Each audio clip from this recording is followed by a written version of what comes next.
What's going on, world? DS1 Ross, and I'm back. Shout out to everybody. Just, just coming through tonight, you know, just to have a little open hangout, free talk, kickback hangout, you know, nothing serious tonight. We need this. This is these hangouts, man. I got this real idea for my brother Boss. Shout out to my brother Boss, Ohio champs. You know, it's therapeutic to have these open live hangouts sometimes. Just you know, for us to just get on and just chop it up about different things and don't get too political, don't get too religious, don't get too in depth about things.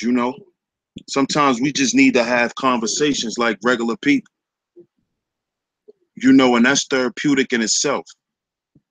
We really have to start doing that. So I just came for a minute, chop it up with y'all. Y'all could come through and chop it up. So I'm gonna give y'all some time to come through. And in the meantime, I'm gonna play this music.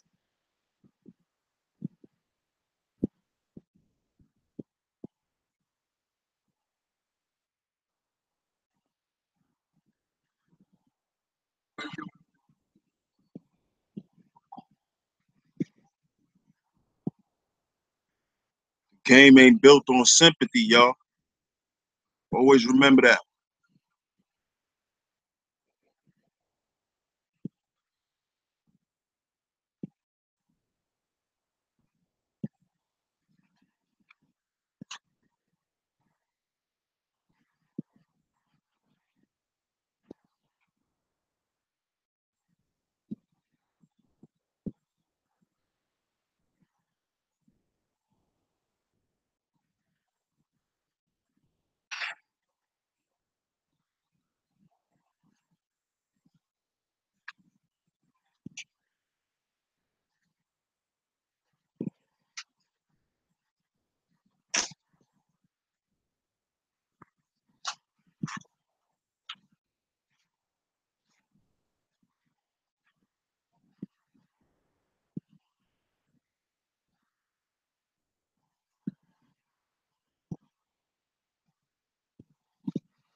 Yeah, y'all. That was my man Rose. Name of that track is called Gabos. The game ain't based on sympathy. That's what we gotta learn, man. The game ain't based on sympathy. We gotta do what we gotta do out here. No matter what the obstacles are, we gotta try our best to just make it, man. So the game ain't based on sympathy. We gotta stop looking for sympathy out here, y'all. Shout out to everybody in the chat, man. This is a kickback tonight, man. Little laid back, open hangout. I'm gonna put the link out in a minute. I just wanna, you know, play a few tracks, set the tone. You know how that go.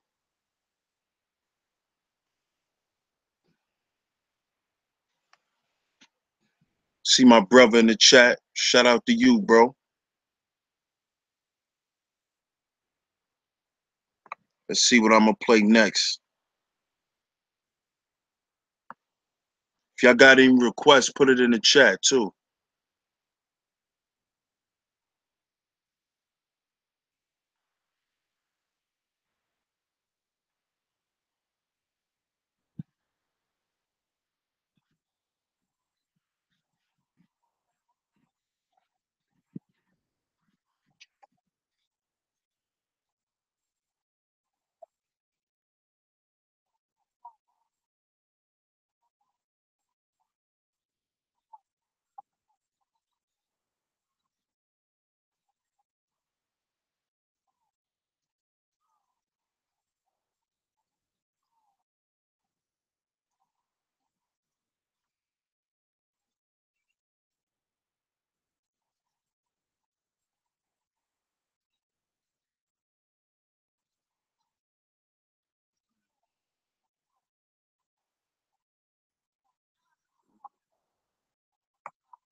Now, shout out to the homie Meek Mills. You know, I was coming down on Meek, man. Ever since he got with Nicki, man, I feel like he switched up, man.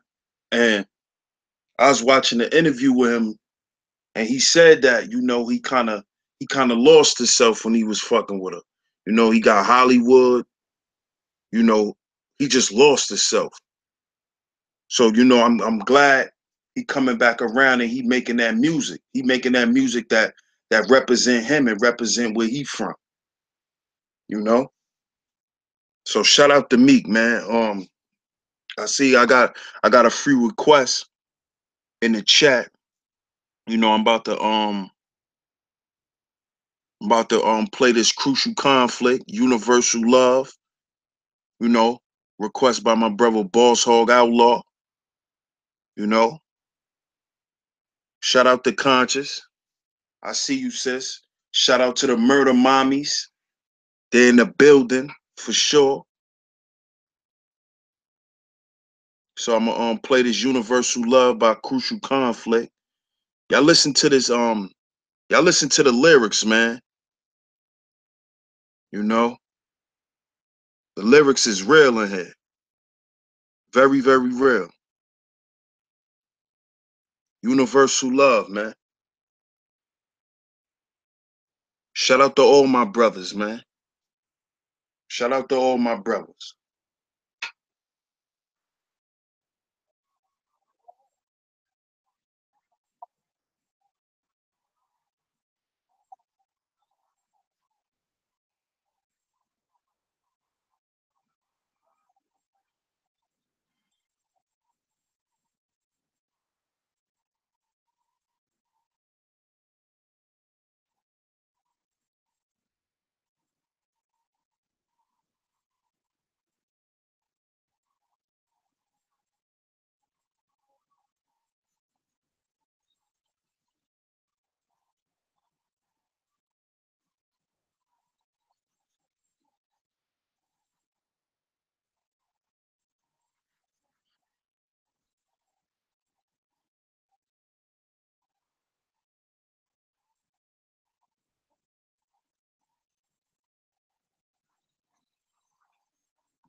Can't hear it, bro?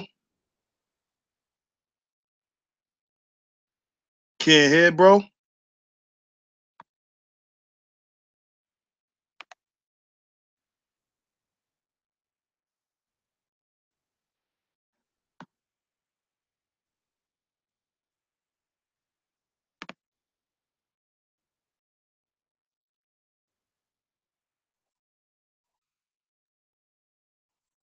What about now, bro?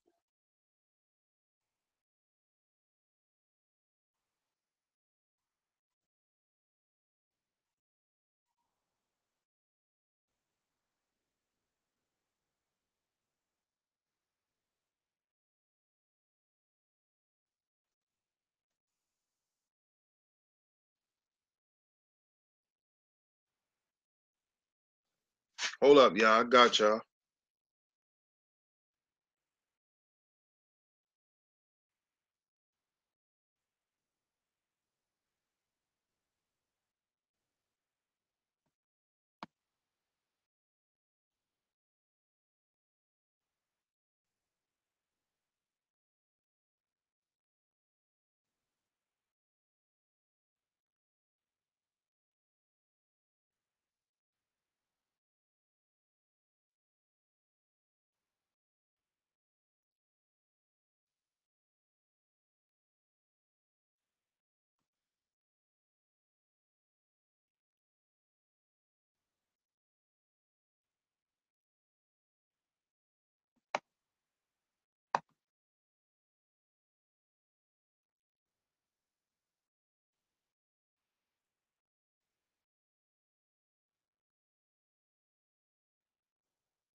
Can y'all hear it now? Can y'all hear it now?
Y'all still can't hear it?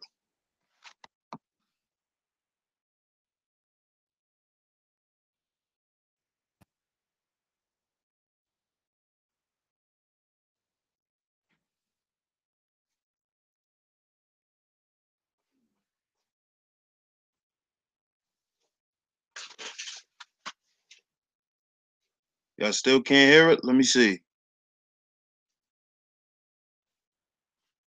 Damn.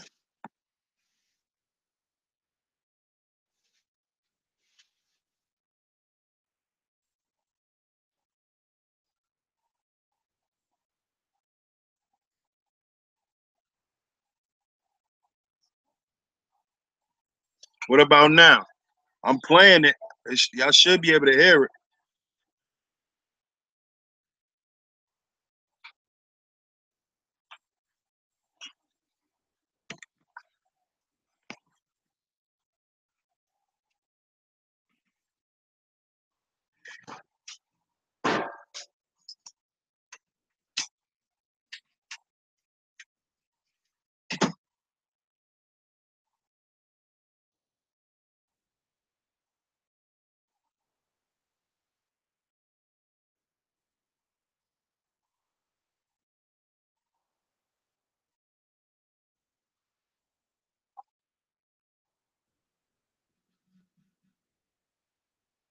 Damn.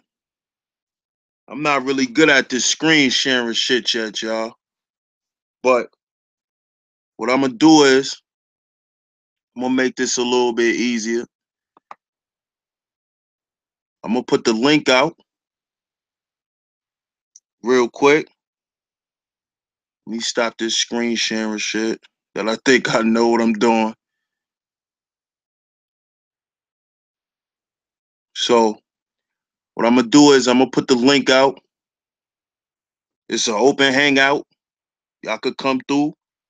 We could chop it up about whatever y'all want.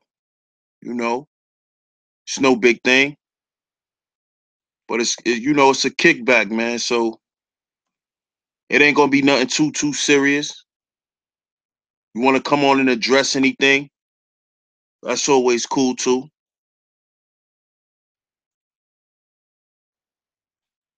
But we just kicking back tonight, y'all. So the link is out there in the chat. My bad for fucking up on the music. Got to get a little better with that. But y'all come through. Y'all chop it up, man. Let's have a little fun tonight, man. It's Saturday night. Children should be in the bed. You know. Let's chop it up, man. Let's chop it up, fam. The link is out there. What y'all think about this nigga Usher having herpes, man? This nigga, this nigga running around just infecting women with herpes, y'all. What's going on with this dude? You know? Is that why all these women was leaving him? Is that why he had to let it burn? you know what? You know what? What did he What really did he have to really let have to burn? let burn? What's going on What's with this going guy? on with this guy? What's good, bro? What's good, bro? What's good with it? I'm here, man. I'm here, man. My bad, man. I'm Bad, man. fucked I'm up on the fucked up music. on the music. Hey man, that's all good. We got plenty of time to do that. We got plenty of time.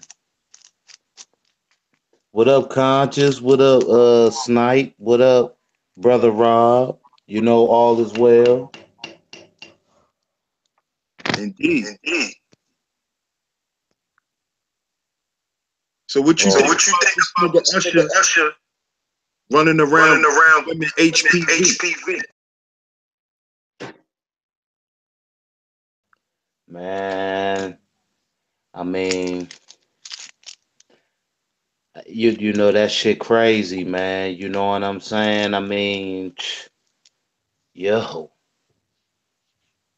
he got money. I mean, they say the shit ain't curable, but you know, Magic Johnson had, had the man down, and he's still alive and well today. So, you know, money money can create anything. Right. Right. You know, that just go to show you that it ain't got to be somebody from where you from. It could be, a lot of these famous people, they nasty as hell too.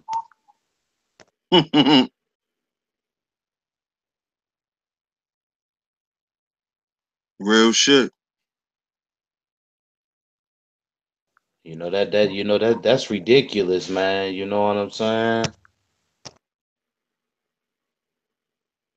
I definitely feel like, it shows that, these people are not worthy of worship. They human just like us, man. Here, these celebrities is dirty dick niggas too, ladies. Stop thinking, stop thinking it's the regular old niggas that y'all see every day. It's you know, all niggas walk and talk alike in some form or fashion, because we all males at the end of the day. So don't think these celebrities ain't got dirty dicks either, ladies. You know what I'm saying? Y'all out here shooting for the stars, and the stars is sending y'all to the clinic. You know what I'm saying? They ain't sending y'all to a clinic for abortion. The average nigga, he might send you to the clinic to get an abortion. This nigga sending you to the clinic for ointment and pills and shit. You know what I'm saying? And he been doing this shit for years. That's the crazy part. He been running around just zapping chicks for years. Shit crazy, man. He just running around giving women herpes, man. And that's some shit that don't go away. That shit crazy, man. That shit is crazy. Yeah, man. You know, but you already know. You know what I'm saying? The excuses come by the dozen. You know what I'm saying?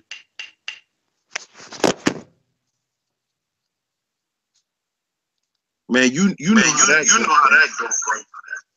That's just like That's this just like this motherfucker R. motherfucker Kelly. R. Kelly. What you think What about you this think sick about nigga, this bro? sick nigga, bro? Well, see, you know, my brother's in the shy.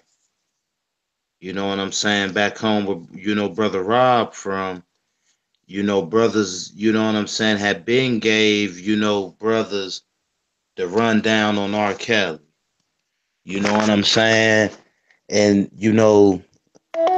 my bros, you know what I'm saying? My bros was telling me how, you know,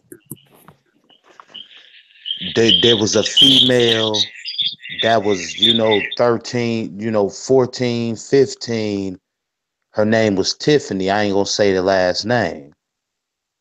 But she was young at the time. And he was fucking with her. And you know what I'm saying? And when her peoples found out, he stopped fucking with her and he gave all her songs to Aaliyah. True story.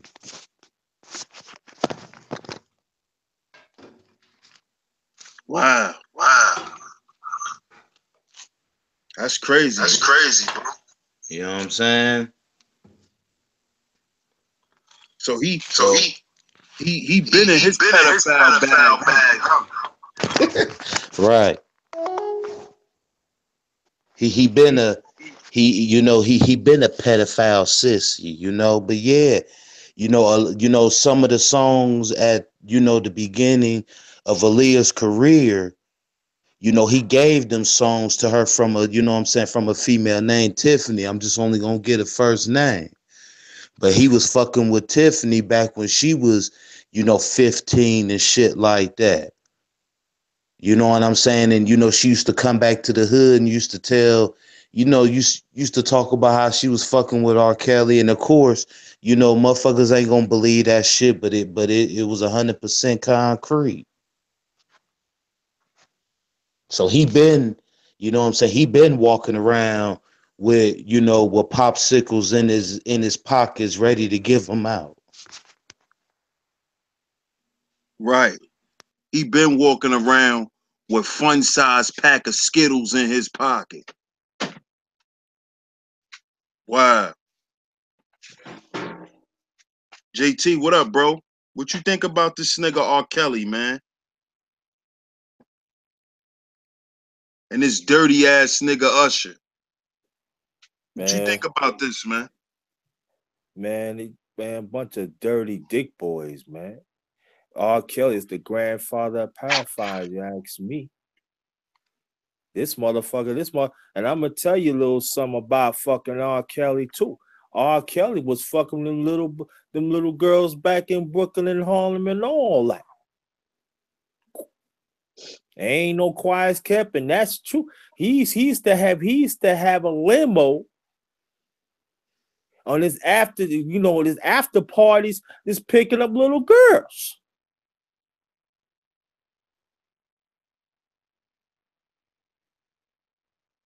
God damn. That nigga was that blatant with it, bro? That blatant. I'm telling you now. What I'm talking about. Now I'm talking about when R. Kelly was in the group. Okay. R. Kelly, the public announcer, back in '91. This is when I was working as an inside messenger My in a bad, corporate JT. law firm. My bad, JT. To add on what you were saying, they said that he been a monster before he was public announcement. Mm-hmm. Damn. This motherfucker. Let me tell you, it was an after party. I forgot what it was. It was nearby Rockefeller Center when I think it was like 75, 70 Rockefeller Center, something like that. And he had an after party. And that was during the time that they went platinum. This motherfucker, and this is facts, he was going to different parts picking little girls. I went to one of his after parties because we had passes. We was one of the few law firms. They was getting passes to the lawyers and the partners. So we was like kind of cool. We was cool with some of the lawyers. And they said, look, man, don't worry about it. You get a, don't worry about it. We pay for, get a cab home, everything. And what I seen is nothing but young girls. Damn. And I said, well, I gotta walk. I said, yo, I can't be. And I remember his brother said, yo, nah, I can't deal with that, man. Joe, I had a cat take me. This is at the time I was living in Queens. I walked out. I said, nah, take me home. And then it was another time. Then this was R. Kelly when he first came out with 12 Play. I'm talking about when they promoting that. Most of the ones was signing his shit was young girls. Now I'm talking up down on Myrtle Avenue. You know what I'm talking about, DS? Downtown. Mm-hmm. They was really promoting that. That's crazy, bro. So motherfucking R. Kelly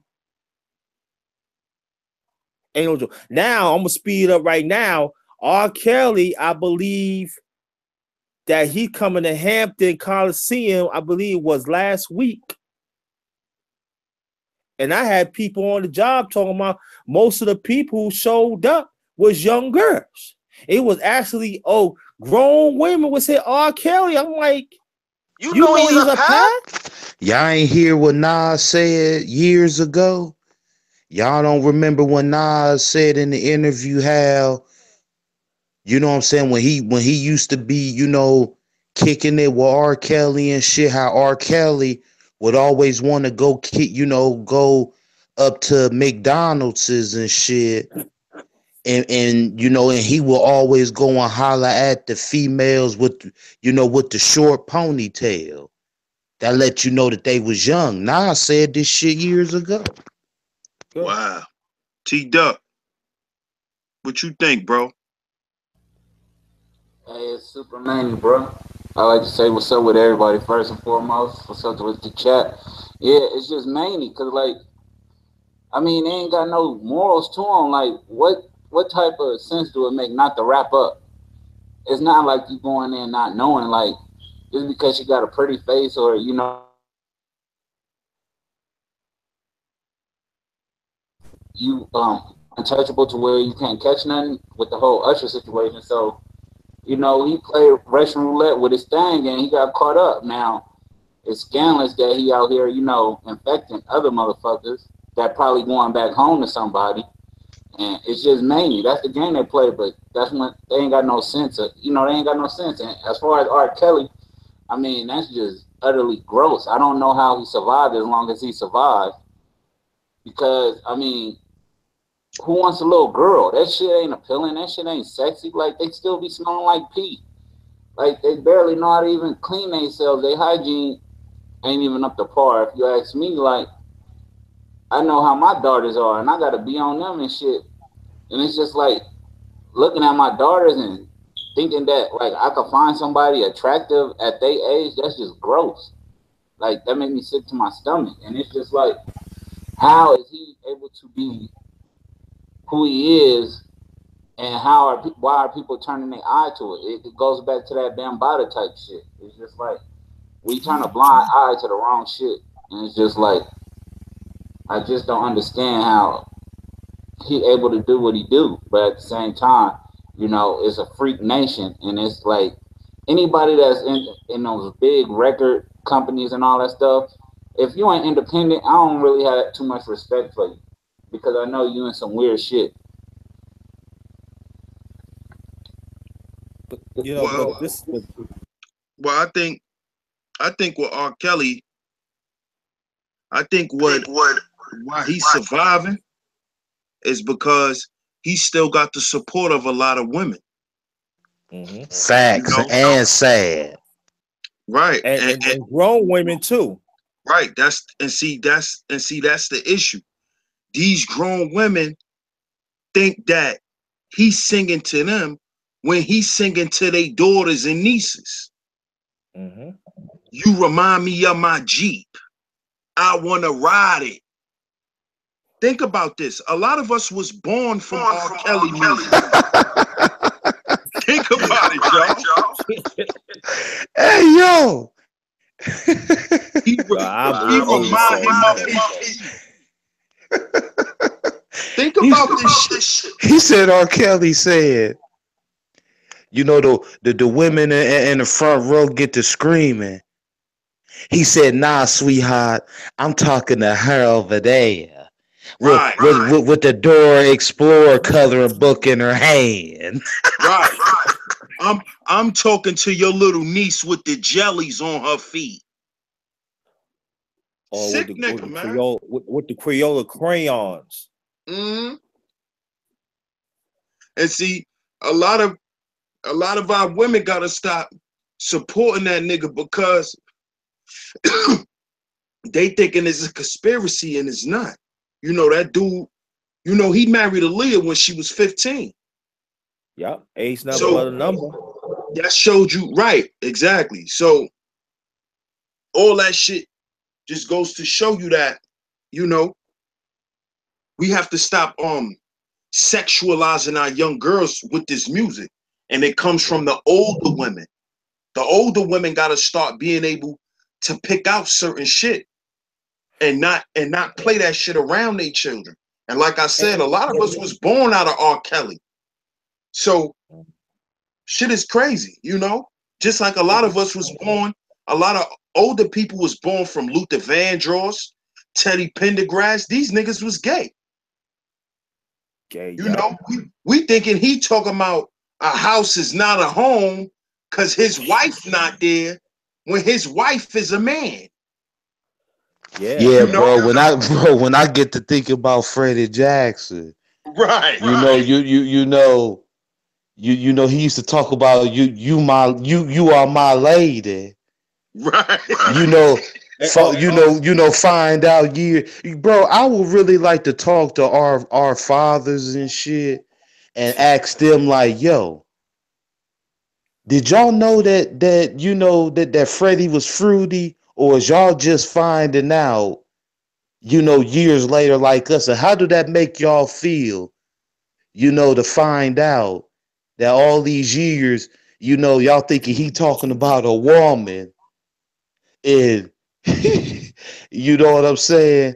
And he's singing to Denzel Washington. Right. And you know what? And I'm gonna drop a Jew on y'all too. My late father, I'll never forget. I was playing basketball one time, and it was this song, and I told people look it up, named Janae. That's one of his biggest hits, named Janae. That's back in '85. And a lot of people thought he was talking about Janae, the girl. But we already know. I said, Dad, you know what I'm saying? He Fruit Loops. I said, yeah, I know he's a Fruit Loop. And they argued me and my late pops down. Come to find out, everything we were saying, it was right. So I wondered, instead of Janae, we talking about, because it goes on Janae. I want to know, it's James. It makes you think. Because he was not talking about Janae. He was talking about Gerald. Yeah. Gerald Levert. Never know. Or James. What is James? Oh man, what is his name? Quincy Jones produced him. James Ingram. Wow. So this shit is And crazy, one time, man. yeah, and you know what? And every time they asked about his sexuality, he always said, "Ain't nobody business." Now, if you straight, somebody asks you what's sexual, I love Panani. He always said, "Ain't nobody business." But you know, he always had a broken hand. But see, you are my lady. But see, you know what's crazy? And this to answer your question, boss. See, my pops is the one who told me that them niggas was Sunnydales.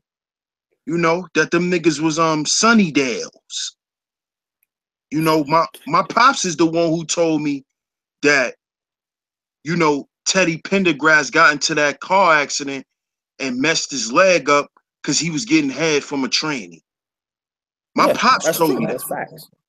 That's how he broke his leg and shit got into the car accident. Yeah, that's what they said. But then, I seen an interview with some female. Like last year, I seen the interview, and it was supposed to be the female that was in the car with him. So she wasn't a man. Nah, she wasn't a man. Okay. They said Eddie Murphy got caught up like that too. Twice. Yep. They say he got caught twice with the same nigga. Yeah. So back to back. Shit is just weird, man. We gotta stop, worshiping these personalities, because that's all these celebrities are, man. They engineered, personalities. A lot of these dudes is weirdos.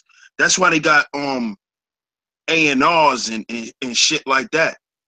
Because they help, shape and mold a lot of these people personalities so they could be presentable to us. You know what I'm saying? Everybody love Usher, and he running around getting bitches sick. Yeah. You know what I'm saying? He running around spreading his poisonous seeds. Yeah. And got the nerve to have some tan, got the nerve to have some blonde on the top of his head. He got the nerve to say he gotta let it burn because he did her wrong. Yeah, I know, nigga. You running around giving all these women herpes. I wonder if Usher walk around. I wonder if he walk around now. And when women get to, looking at his chonka, if his belt buckle got smoke coming out of it. Yeah, Chipotle nuts. like if a like come volcano, like come out.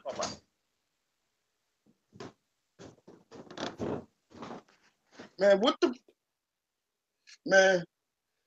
What the fuck is going on with the NBA, man? The NBA is going crazy, man. The next season is gonna be bonkers. It's gonna be crazy, man. It's gonna be noodles, man. Man, it's looking all bad for my Cavs, man. You know, I mean, I don't know what to say at this point, y'all. I mean, you know, a lot of people, think that, LeBron fucked up, the team and fucked up the NBA. But like I told you, bro, I gotta put that on Dale Gilbert, bro. Mm-hmm. Because I just can't see, if LeBron bust any moves, it was moves to win, not pulling capers to lose. I don't, you know what I'm saying? I don't see that. You know what I'm saying? We ain't get nobody in the trade. We didn't get nobody, with free agency. You know what I'm saying? Is the West Coast, bro. Bro, listen. Like I already done told you, the West Coast is strong, bro. Golden State ain't got to worry about the East Coast. They got to worry about the West Coast. And the West Coast gonna beat the shit out of each other this year, this season. But just signed Derrick Rose, right? Who that? Cleveland. They say we got Derrick Rose, but man, I don't want to lose Kyrie, bro. You know what I'm saying? Never bite the hand that feeds you. Shit, Kyrie shot the shot. He shitted on Curry with that shot. Yep. And see, I didn't like it last year when, even though we won the title, but everybody wanted to give the praises to LeBron when Kyrie shot the shot. I ain't like that shit. Yeah. I ain't like it either.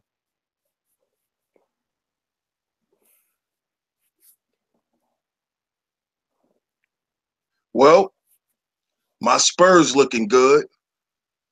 Yeah, y'all got Gay. Yeah, we got Rudy Gay. So we looking all right. You know what I'm saying? Long as Kawhi come back, he healthy. Yeah. Golden State really can't fuck with us. They scared of us. They scared of the Spurs. At the end of the day, they scared of because y'all got the personnel to match with. See people don't understand the beat Golden State. The other team got to be versatile. When I'm talking about versatile defense. Right. You got to be versatile defense to beat. Y'all got to have people to move their feet. And so you got to be versatile. That's the only way you're going to be. But I'm going to tell you like that. I ain't going to talk about the Knicks because my team is, to me, is worse than the Cavs. Kyrie wanted to come to New York. I don't know how that's going to happen. I don't know. I'm like, I don't know. I just hold my breath. T-Duck, what's your team, bro? So I'm riding with the Warriors. Can't nobody keep up with them. That's the thing. They running gun, and you gotta defend the three with them. So a lot of teams could do it for so long. The only people I think that's capable of even doing something like that is not the Spurs, but the Cleveland Cavaliers could go man to man for the whole four, and that's the thing. Most teams can't do that. Most teams got to break it down into a zone, whether it be to just catch their breath or It's just like something that they used to doing, and then you got to put 3 men up top, and that's leaving you 2 men at the bottom, and it's just like they could take advantage of that as well with their big man. So the whole thing is protecting yourself from the three, and if you're gonna double up on Curry, you still got damn, uh, Clay. You still got Thompson, and if it ain't Thompson, they can kick it over to that other boy. So Yeah. I'm gonna show y'all some love in Golden State. Y'all know now, even though I'm a diehard Cavs fan, but you know who my nigga is on Golden State? JaVale McGee. That's my bro. Yeah. You look at how tall he is, the way he move. He got that old school James Worthy. You know what I'm saying? Will Chamberlain, that long body, and he moved. That's my son right there. Yeah. And he played defense like a motherfucker too. And he catch lobs. Oh God. Jalen, what up, man? What's your team, man? You watch Chicago sports? Bulls. Or you're a Bulls fan? Yeah. So you like D Wade? Yeah, man. But they trade Derrick Rose to the other team now since we don't have him. But y'all don't think he was taking up space, man? Y'all been paying him for years, man, and all he did was be hurt. His whole career, y'all only got what, like 3 good seasons out of him?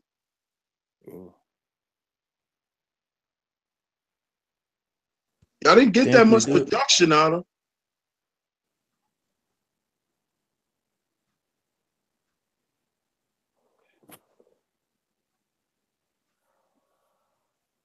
So what you think? Are y'all gonna compete this year? What y'all gonna do? We're gonna complete this year. And since we keep losing, we keep on losing every time.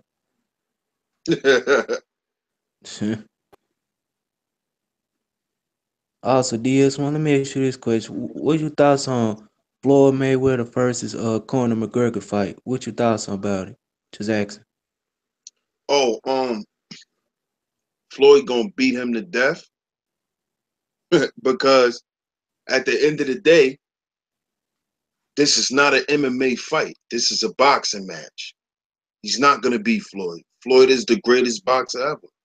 I mean, regardless, regardless to how I feel about how he is personally or whatever, I give credit where credit is due because I'm not a hater. He's the greatest. He's the greatest boxer ever. Point blank. Period. If he's not the greatest ever, we probably won't see somebody greater than him till probably like 20 years from now. To be honest, but he's gonna beat the hell out of McGregor. McGregor is not gonna be able to outbox Mayweather. Period. What you think about it? Yeah, man. He does boxing too, but I could think that Conor McGregor is a mixed martial artist. But you need some fight styles to do MMA. You need some fighting styles before you do. Hmm.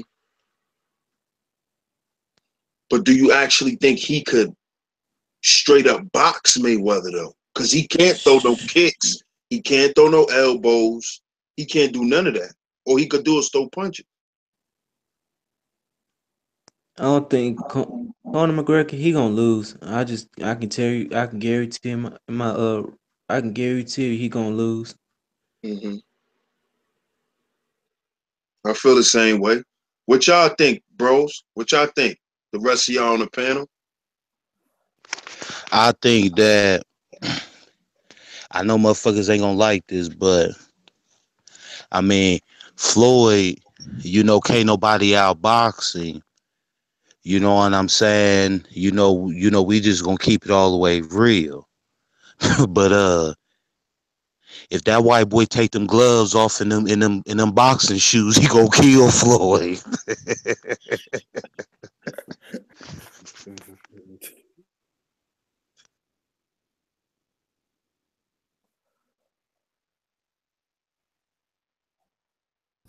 Man, that thing gonna be like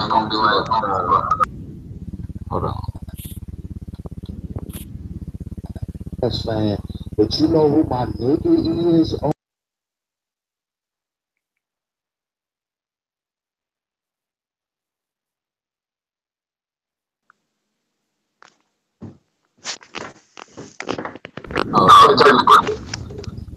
it's gonna be like going to that Sonnet event, man. We already know who's gonna win. It's just that's all it is. It ain't nothing to get hyped up about. I mean, I don't think they should be even crossing or merging the two things anyway. Yeah. Well, I think like this though. It's like I'm going with T Duck. It is like when you debate somebody, when you know that person is going to win. And to me, Floyd, I believe Floyd could knock him out. I think McGregor trying to slip. He gonna try to counter, and I think Floyd is going to out him. I think he gonna put him to sleep. Because McGregor gonna see McGregor. See, a lot of people don't understand about this. When mixed martial arts is boxing, is totally different. When it's time to really react, McGregor cannot kick. He like y'all say, he cannot kick. He cannot elbow. He cannot do all that grum. He cannot do no submission. He got to be straight up in all times. That's Floyd's world. How about he get in that ropes? McGregor can't grab. And I really believe that Floyd gonna knock him out. Night night. And see, that's the thing about it. Like, even if he do whoop the white boy's ass, can we honestly say that's a fair fight? You know what I'm saying? Can we honestly say that that's a fair fight unless we watch them in a boxing ring and then Floyd get in that octagon? Yeah.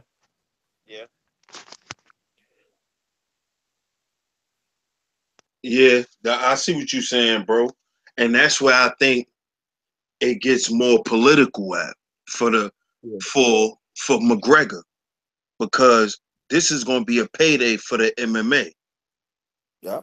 You know, Dana White and them is about to, they about to get rich just for fighting. So if McGregor loses, he's still getting, you know, Yeah. 20, $30 million. Like anybody who Up fight top. Mayweather is gonna be rich after they fight him, whether they win or lose. Yeah. So it's gonna be a payday really for Dana White and Conor McGregor. It's a business thing too. And that's why I feel like McGregor took the fight, being that it's just a boxing match too. I think that's where the politics and shit come into it. Yeah. If we see, man, you see, like in every part of the world, they was promoting it. Yeah, it's a big thing. Yeah. This shit is a big thing. They really trying to push this shit real far.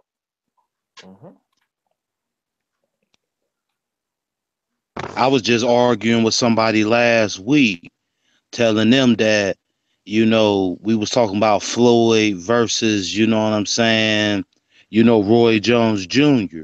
Roy would have murdered this boy in his prime.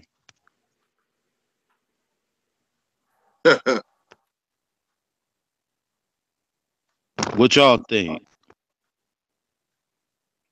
He would have murdered McGregor or Floyd. Nah, he would have murdered Floyd. Roy Jones in his prime, he'd have murdered that boy. Oh, that would have been no contest because you talking about You got Roy Jones is fast, and at the same time, in his prime, he could knock you out with any punch. Orthodox, converted, whatever you think about it. Yeah, And I can go one thing better, Sugar Ray Leonard in his prime. Facts. Yeah, man. DS1. What up? Man, that is a match. It's gonna be a coming soon match like John Jones versus Brock Lesnar. It's coming soon. Just wait. Oh yeah, I just that's gonna be I crazy. just seen that. Yeah, I just seen that last night. Brock Lesnar come out of retirement. Yeah, he fighting John Jones, MMA. Mm. Wow. I want to see this.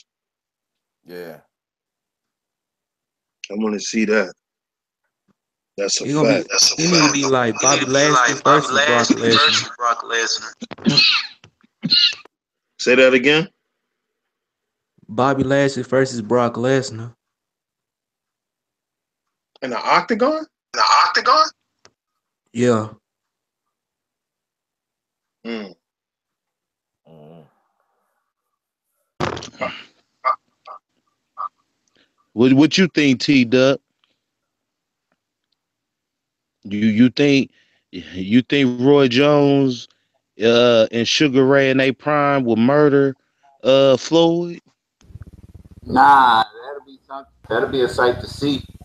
Cause it's so finicky. Like all it takes is one mistake. Like it'll be a real technical fight. I see that going the distance. You wouldn't get them to really start engaging one another till the second or third round, and then it go from there. It's like who make the least mistakes because they're both fast. They both can move.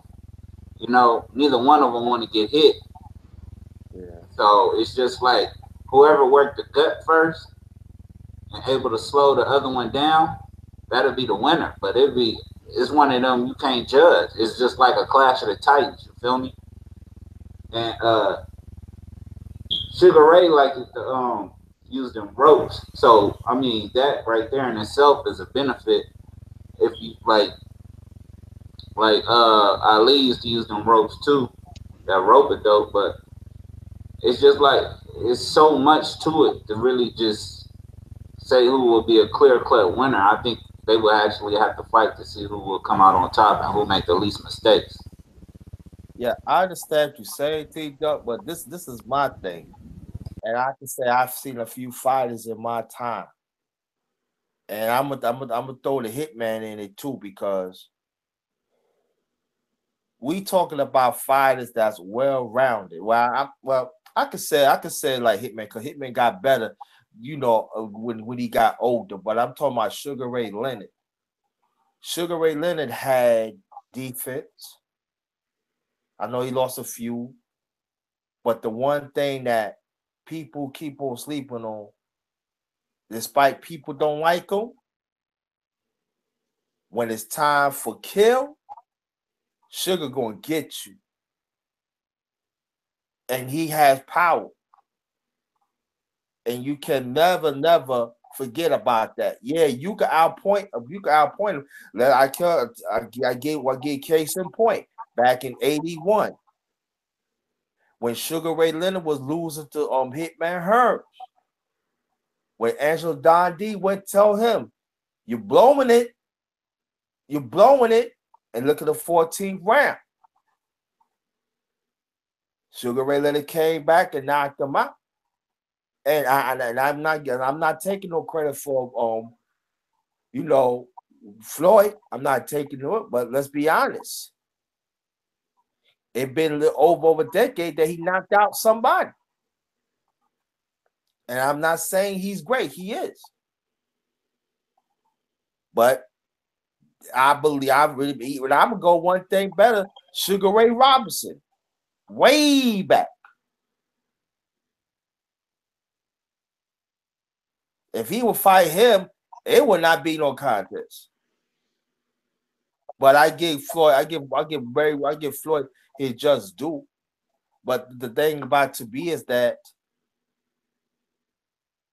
back then it was rivalries. And my thing is that if Floyd would have got tapped on one in the power, the point is, will he get up? But I understand what you're saying, T Duck. I understand what you're saying. All right, so moving on. What y'all think about Sanetta's new event that's coming up? The what is it? The Unity Conference? What y'all think of that?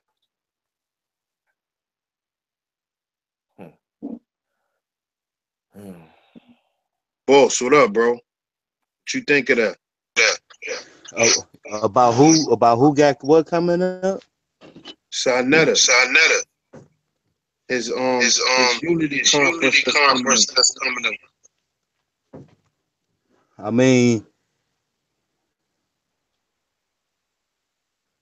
you said the reunion.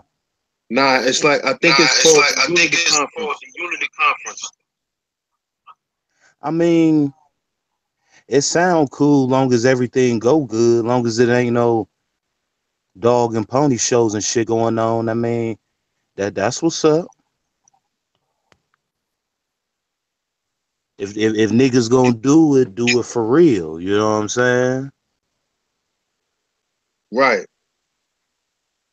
So, but do you think at this point, with all the shit that niggas see, do you really think that niggas can Actually go for it being some real unity? it being some real unity. I think a whole lot of people is gonna be discouraged from it. You know, I think a whole lot of people ain't gonna believe in it. You know what I'm saying? Because you know, seeing is believing. Right. Especially with some of us, you know, right. You know, some of us can see it's an ashtray and a blunt in the ashtray right in front of them, but they act like they don't see that shit. So I mean,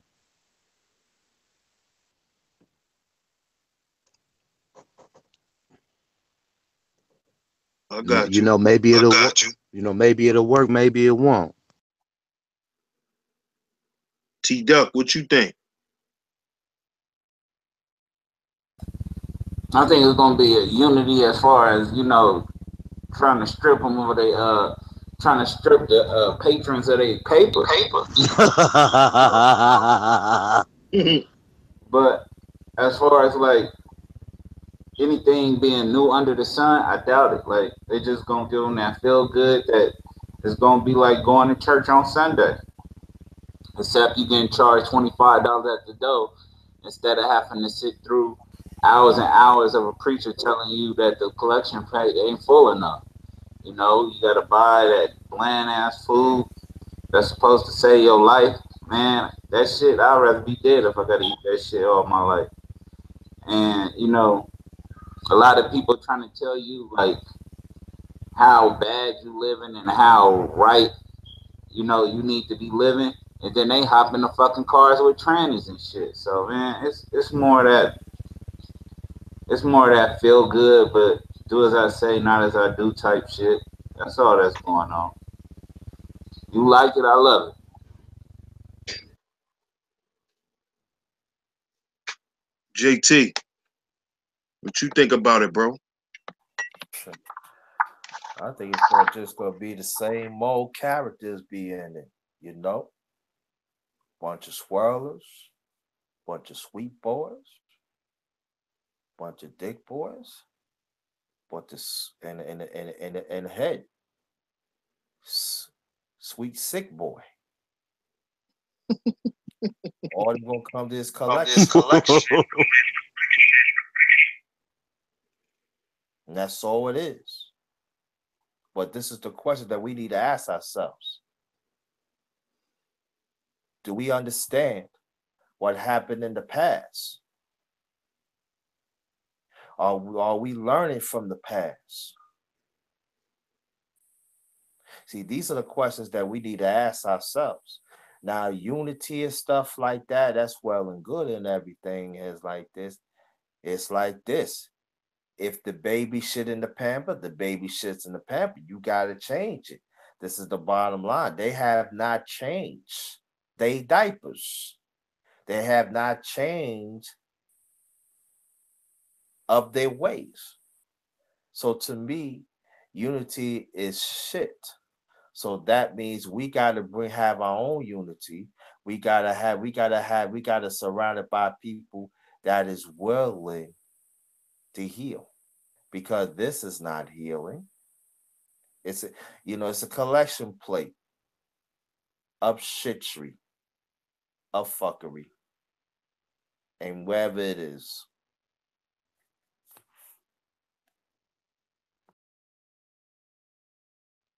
Jalen, what you think, bro? You heard about this debate and all that? Yeah, I heard it.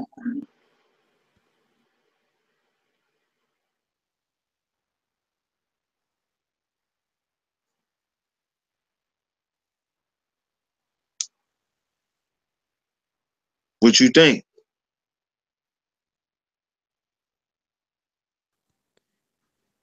The debate about the Saturday thing, well, it starts at like August or something. Yeah, Mm. They said who gonna be there? Like Brother Polite and who else? And who else? I don't even know, man. you know, his all-star, you know, robot class that he always deal with, you know, the people that him and Polite could control and, you know, shit like that, get them to do shit. It's supposed to be a unity conference where they're supposed to be showing unity between everybody. So do you think, that unity could really be shown? Do you think it's genuine or do you think it's bullshit?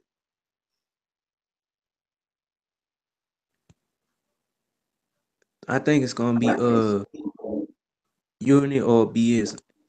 I don't know.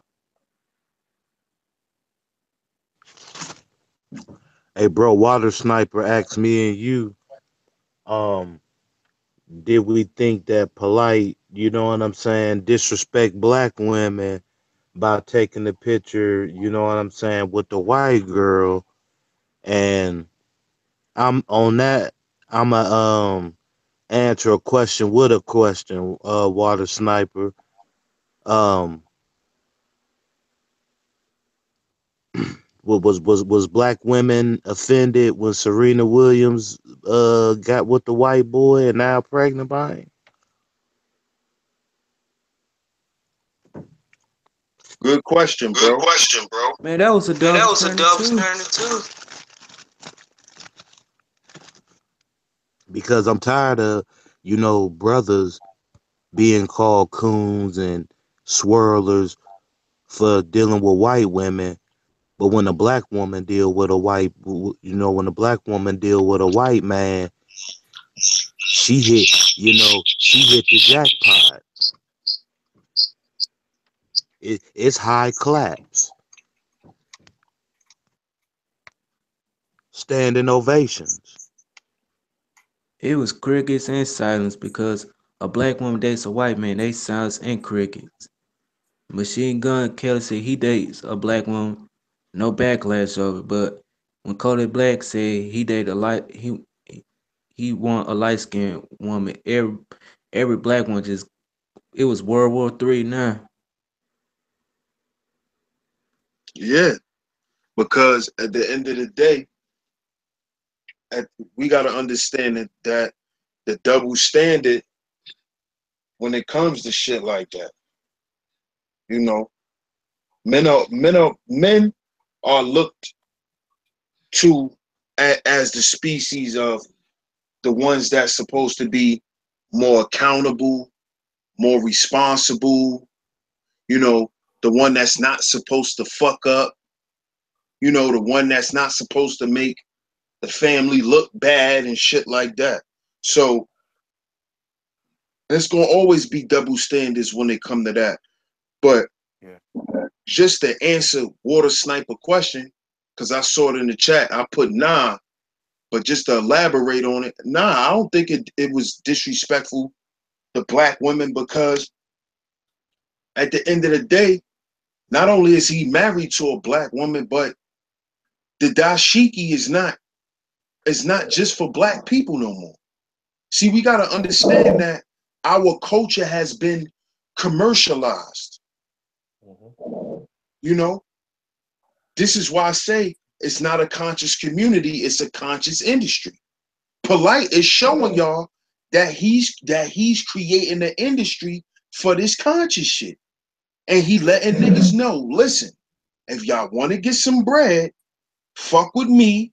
Stop talking that white man is the devil shit, and let's get this money. And what he's showing people is, listen, I'm expanding the conscious culture, and I'm pushing it past certain racial lines, like they did with hip hop.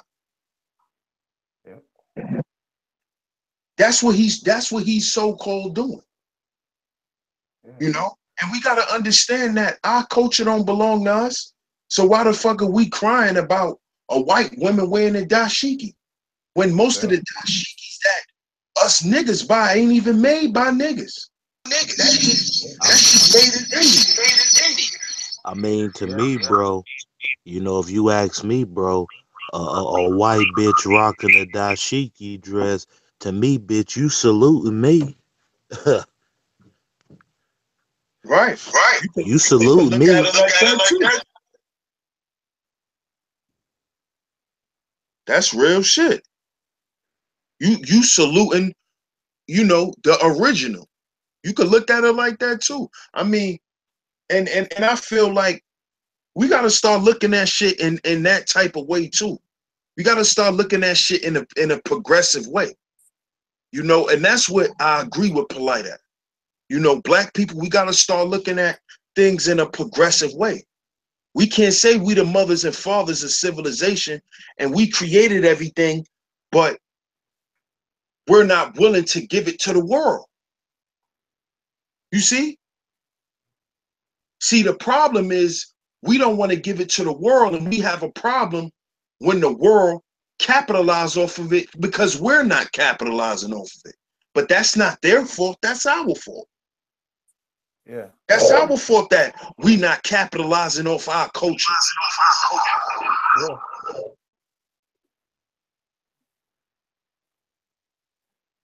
So don't get mad at the white girl for wearing the dashiki with Polite. You know what I'm saying? Don't get mad, man. All he doing is pushing the culture forward. He pushing this conscious shit forward. That's what he doing. And he going to get paid for it. Just like all the originators in hip hop did. Just like Bam did. Just like Russell and Run and them did. They went and sold our culture and got paid for it. That's how motherfuckers like Rick Rubin and all these, and Jimmy Iovine and all of them own a lot of this shit. A whole Because lot we to them. Come on, man.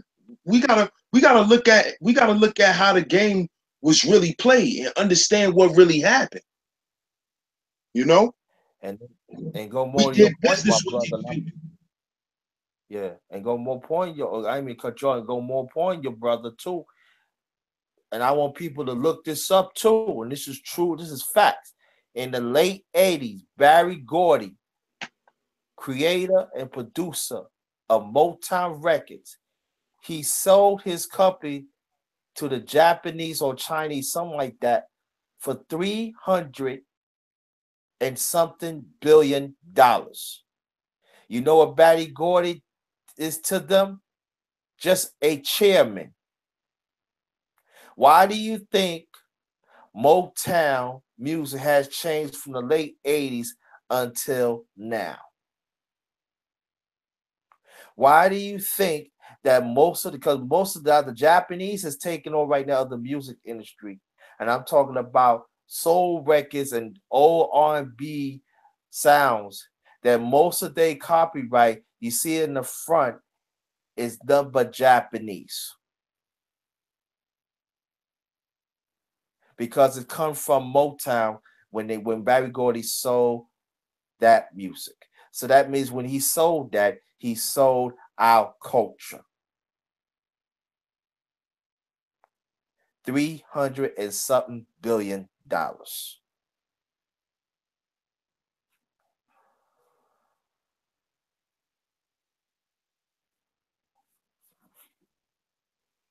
Exactly, man.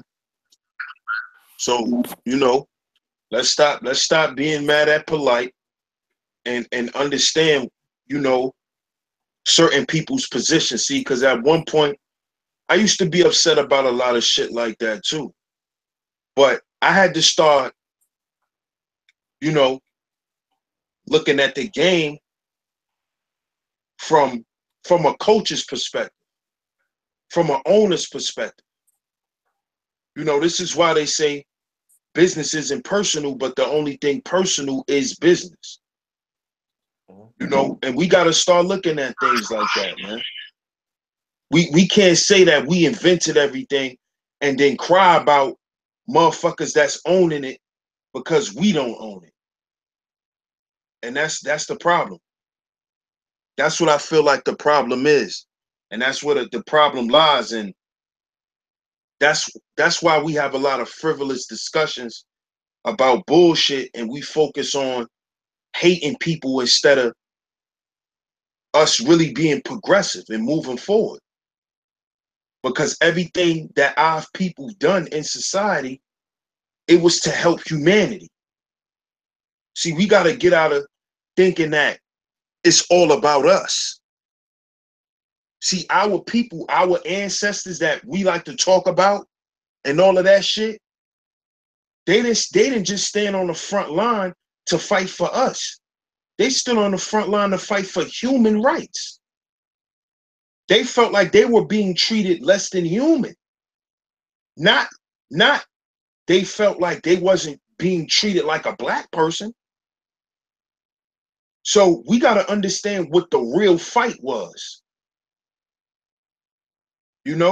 It's about the people. It's for the people. That's what it's about. It's about the community. You see? So we got to stop thinking that all the shit that we created and all the shit that we put together, we just sitting back saying, "Oh, the white man took this, the white man did that." No, a lot of shit that the white man got now, he inherited it because our people sold it. And we just gotta deal with them facts. And it didn't have nothing to do with them being extorted. It didn't have nothing to do with racism, prejudice, anything. It was just business. It was just business. And the more we get into business, we'll start to understand that happens on a daily basis. And we could stop taking shit personal on this YouTube shit and being pro-black retards and thinking that being pro anything mean you're against something. Because being pro-black is not to be anti-white. Period. All it means is that you for your people. And that's what we need to focus on. And if we focus on being pro for our people, we don't need to focus on hating nobody. We don't got no time for that. You want to say something, bro?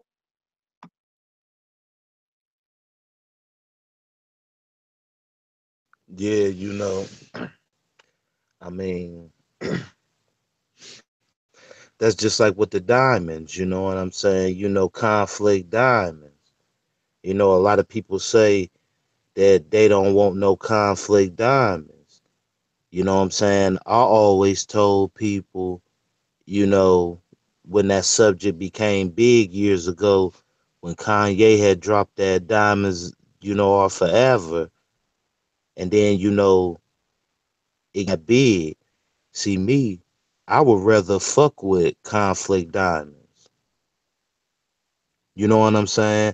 I would rather have the blood and diamonds around my neck and wrist and on my fingers to represent what my people had to go through. You know what I'm saying? For me to look at my diamond necklace and my ring, and I say to myself, you know, my people worked 20 hours just to pick up one of these stones, just to find one stone. So you damn right, I fuck with conflict diamonds.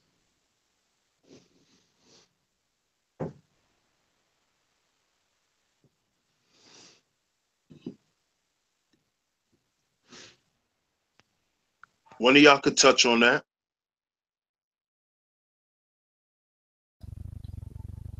I'll just come like this, man. I see it as we like got two lads.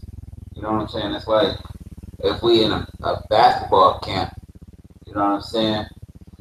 Everybody being tentative students and trying to learn it, and being that we already know how to hoop, like it's kind of natural for us. We like cutting class and everything because we know, even though we not paying attention and learning all the techniques and going through the drills, we still could whoop their ass. But then it get to a point that we missing so much, and they stand and being tentative students, it get to a point to where they start to beat us. So now we trying to get back involved, and it's just like pretty soon it's like we kicked out because we didn't miss too many days.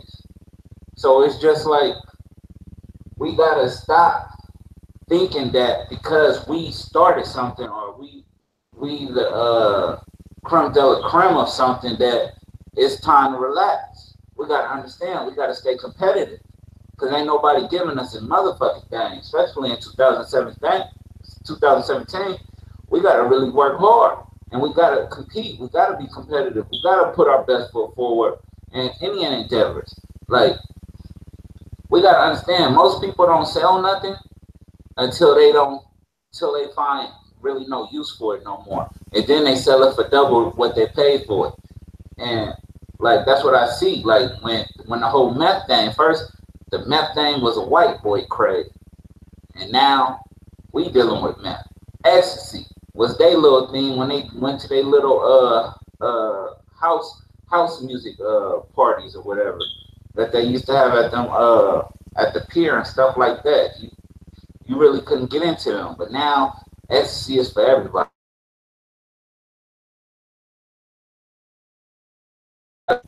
We got to make sure when we do something correct because that whole selling out thing, like to me, that's selling out. If you're going to give our culture away for profit, I get it, but that's never worked for us. The Atlanta Compromise didn't work for us, you know, and all types of selling out the music industry didn't work for us because now they totally running because we got lats, we got the money, and we start trying to do stuff. That's what I'm saying. We got to curb our desires. We get the money, and we start trying to emulate what they got.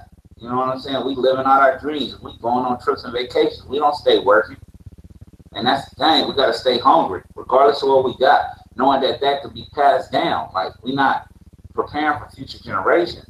And that's the main goal. Stay hungry, keep working, and future generations. Like, none of the OGs where I'm from took a day off. Like, they was outside. Not to say they was outside doing the right thing all the time. Maybe it was just smoking and drinking, but they was outside. They didn't stop being outside unless they got put in the penitentiary or something or they died. They didn't stop being outside because they knew that at any given moment somebody could have came through creeping and they had to protect us youngsters. So it's just like that. They stayed hungry. It wasn't no days off. It wasn't no relaxing. We try to relax too much, and if we do get something, we don't know what to do with ourselves. We trying to do everything but remember our position. Like we allow money to run us when we should be dictating what the money do. And it's just like, we got to stay busy, we got to stay focused, we got to stay on top of things. Ain't no relaxation. It's all work. That's why we got to, whether you doing labor for somebody or you working for yourself, it's all work. It's all work till we die. That's the whole thing. That's the phase of life we in as being black men, adults. You know what I'm saying? We're not childhood, we're not elderly. When you're a man, it's all work. You know what I'm saying? We can have fun sometime, but we make sure when we have fun, everybody included, so don't nobody feel isolated. And you prosper that way. But when you monetize things and you try to separate, and it's just like it's the I, and you don't realize that it's, you know, you just I, and then people gonna try to snatch that shit from you because they're gonna feel left out. It's so much to it, but I mean, I just tried to sum it up real quick. But yeah, work hard. You know what I'm saying? Stay consistent and keep at it. Like, don't think because you got rich, you got to stop doing what you're doing.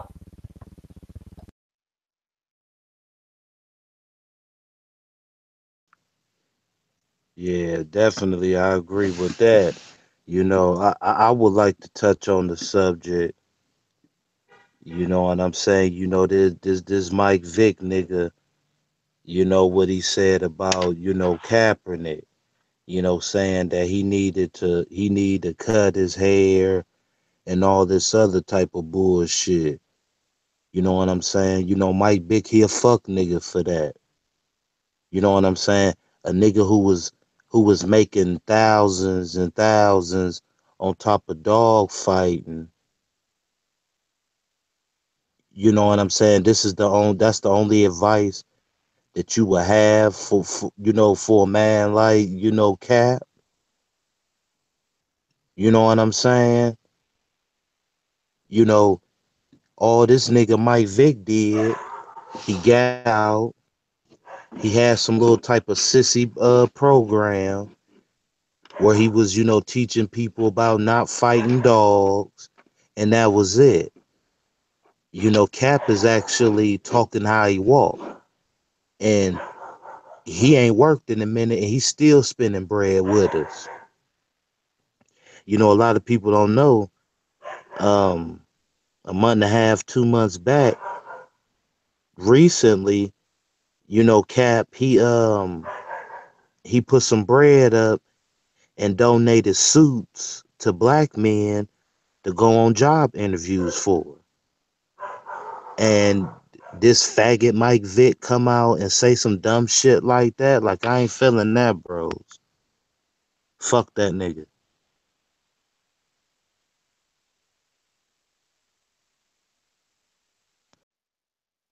Now, I think with that situation, I think it's a classic example of, you know, what T Duck was just talking about.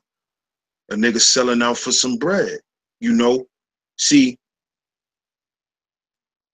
this is what I noticed, and this is what happens to a lot of pro-black people who hate white people or who just hate other people. Period. What happens is that shit starts to weigh your ass down. That shit starts to drain you. It starts to fuck with you mentally and spiritually. And what happens is that's when these motherfuckers could come back around and you let these motherfuckers come and corrupt you. That's what happened to Mike Vick. Mike Vick tried that thug shit. He tried that Allen Iverson bullshit, and it couldn't stand it. It couldn't stand the test of time in the NFL. They wasn't having that thug shit. You ain't gonna run around here and do what you want, nigga. And they showed him. And they whooped Mike Vick ass into submission. So now any black man that he see is standing up for something and is willing to risk everything because see, Mike Vick, he wasn't willing to risk everything. He just lost every fucking thing trying to be thugged out and doing reckless, stupid shit. You see, he didn't have a purpose for what he was really doing. He didn't have a serious agenda like Kaepernick does. He just saying, listen, nigga, shut up so you don't lose everything you have. Don't end up like me. Fuck all that standing up for what you believe. Do what they say, get your money, and live life, nigga. That's what he's really trying to tell Kaepernick. That's what I feel. I don't think he just straight out cooning for them. I don't think he doing that. I think he trying to tell Kaepernick, listen, they're gonna look at you as a rebel, like they looked at me, and they're gonna ostracize you. You don't want to fucking go broke. And then they gotta come back and save you like they did him. And now he gotta come back on his knees and kiss ass. So I feel like he kind of wanted Kaepernick too. Like, yo, I don't think you should do that. Yo, I think you should cut your hair. You know, anything that could scare them or turn them on. He like, chill. Don't end up like me. Yeah, I mean, I do feel you on that, bro. But I feel like a real nigga wouldn't have said that shit on camera. A real nigga would have got in contact with him and got next to him and chopped it up with him on some, man to man shit. You know what I'm saying? Real nigga wouldn't have, got on camera and said that shit. A real nigga would have hit him up and, would have tried to, he would have said that. And I'm pretty sure if Vic would have hollered at Cap and the man shit and he would have said that, I think Cap would have would have looked at that as advice versus him getting on camera saying it, he made that shit sound faulty.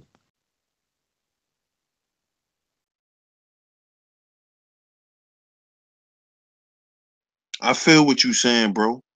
You saying that if he would have did it in private, it would have been received differently, and that's true. And that's something I feel like we got to work on, man.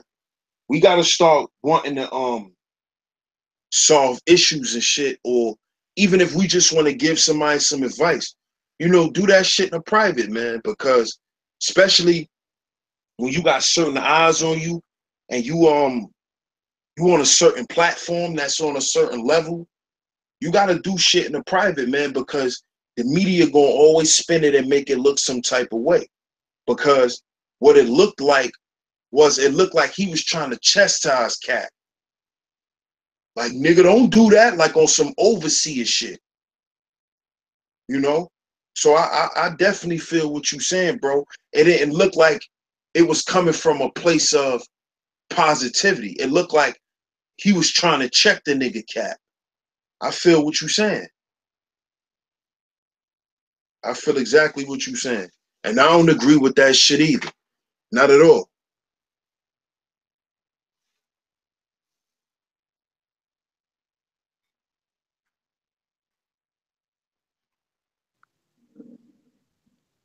What you feel about it, Doug? Say that again, bro. I was asking Duck how he felt.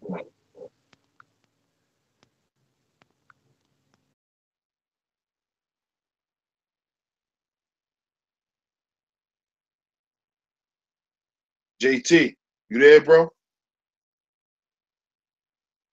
Yeah, I'm here. What you think of Yo, that what I feel, situation? I wasn't feeling that at all. It's like a plantation playbook, you ask me.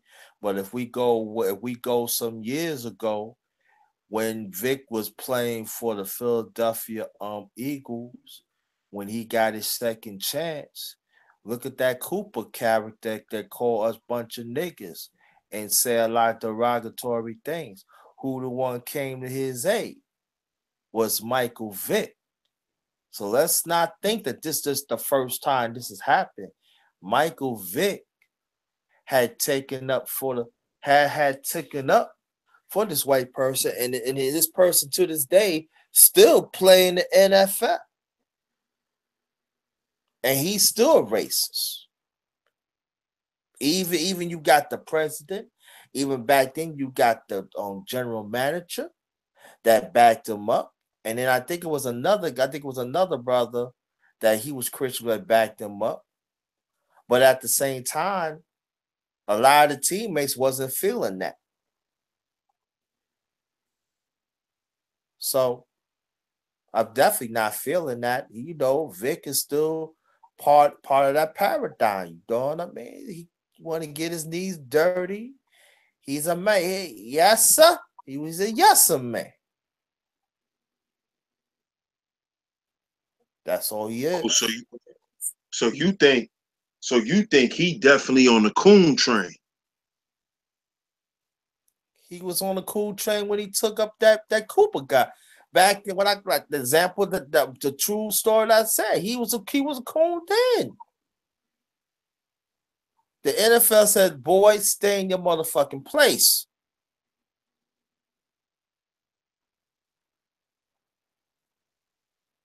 Mm. It didn't surprise you what he did to Kaepernick, but he got backlash. But he had to backtrack, but it's too late.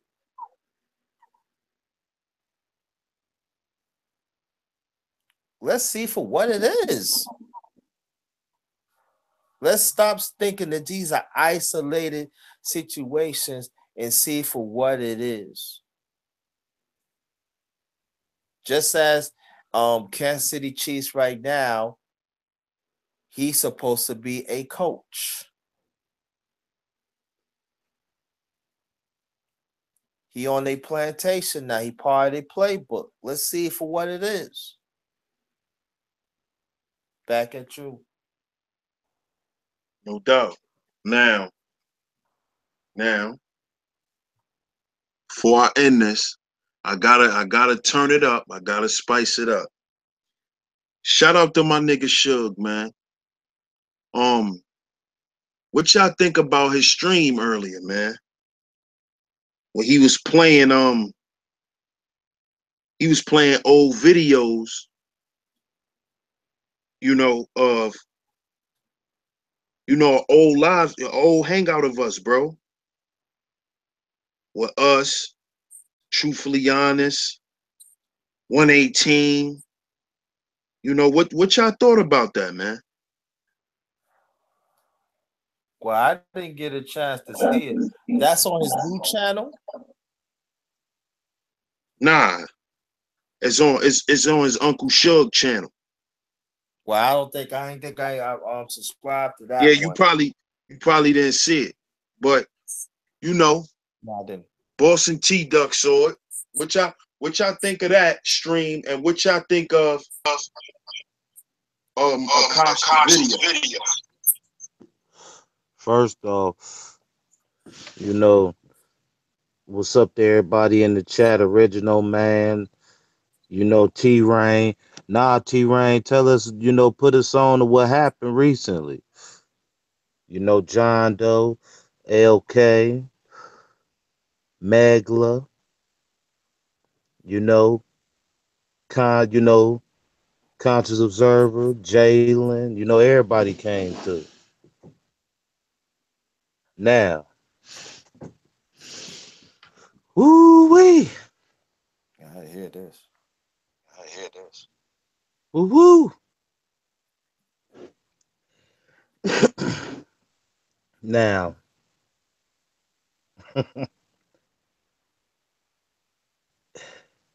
now, first off, I'm gonna get on the video that he showed.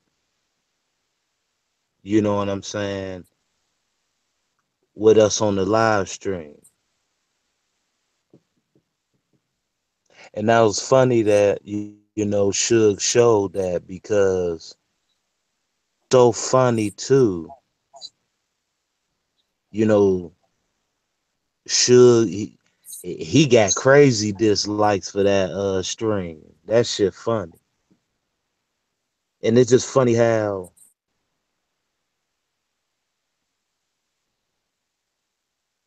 you know she was telling people she really ain't fuck with us. Never really chopped it up with us. We didn't know her like that. We was lying and we was making up shit. You know what I'm saying?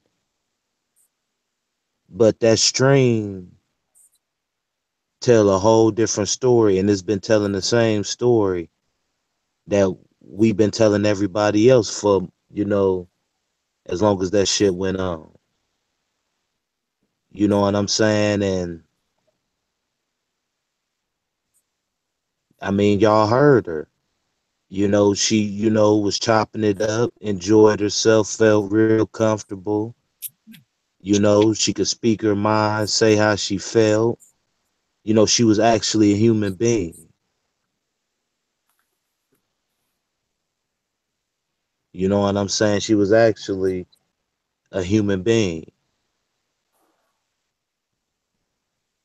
So anybody who can't see that stream and compare that to how she was recently and has been, if can't nobody see the difference and see the glitches in what she was saying, I mean, that's just them. I guess playing stupid and playing crazy is the thing to do. You know what I'm saying? But Akasha's video though,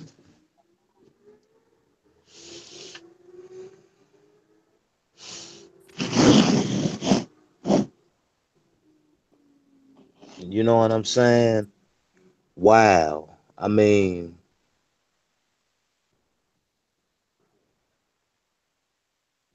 all I could say is wow. I mean, I seen somebody put in the chat earlier that this is a crazy scandal, and I mean it is.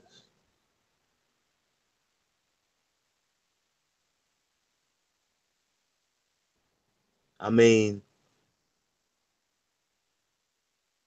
I don't know. I mean, hold on, man.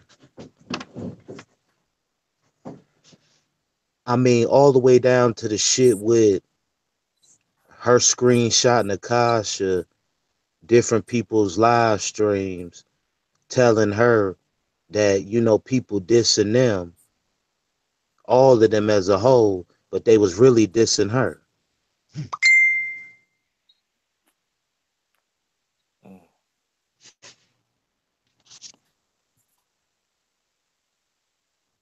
You know what I'm saying? I mean, behind the back. I mean, she was telling, she was running her, her blueprint down to Akasha. Akasha found out, all them troll accounts, go back to, the other one. I mean, that's crazy. Went over to a crib, made a video. I mean, that got to be the most stupidest shit that somebody of, and I'm going to say her name, Geneva, you know, for you to be talking tough like you do, that was the most stupidest shit you could have ever did. What the fuck did you think you a rapper or something? You a rapper? You what? Making videos of you in front of people's cribs and shit? What's that? That's that rapper shit. That's that industry shit. I mean, like she said, you knew when you pulled up that it was gated. So really, what was the sense of even recording the shit? And then you talking about you can do what you want to do, all that shit. And then when Akasha was talking about everybody else, that was involved and around and knew about the shit, knew what was going on. But see, them the same people who do the same shit that they accuse other people of doing.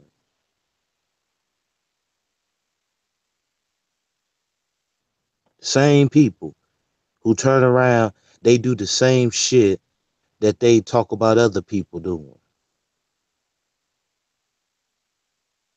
And I mean, that was kind of a jaw jocker right there. She went front, went to the crib, went to the gate and turned the camera on. I mean, that shit was crazy. I mean, that shit these little rap niggas be doing. Taking a camera and recording theyself in, in another nigga's hood that the ops is, who they don't like. That's that type of dumb shit.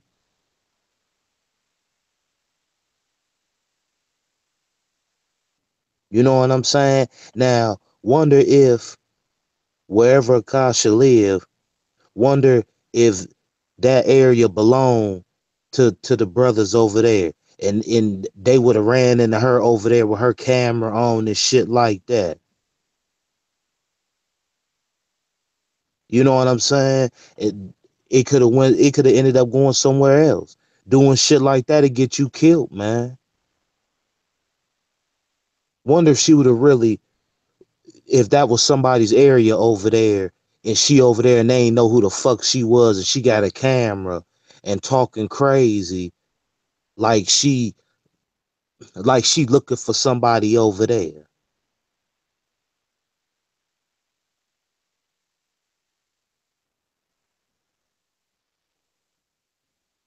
You know what I'm saying? And then they got their little,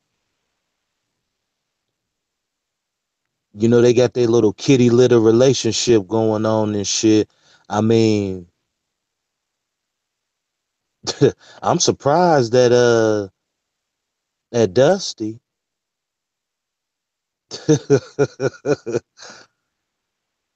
I'm surprised.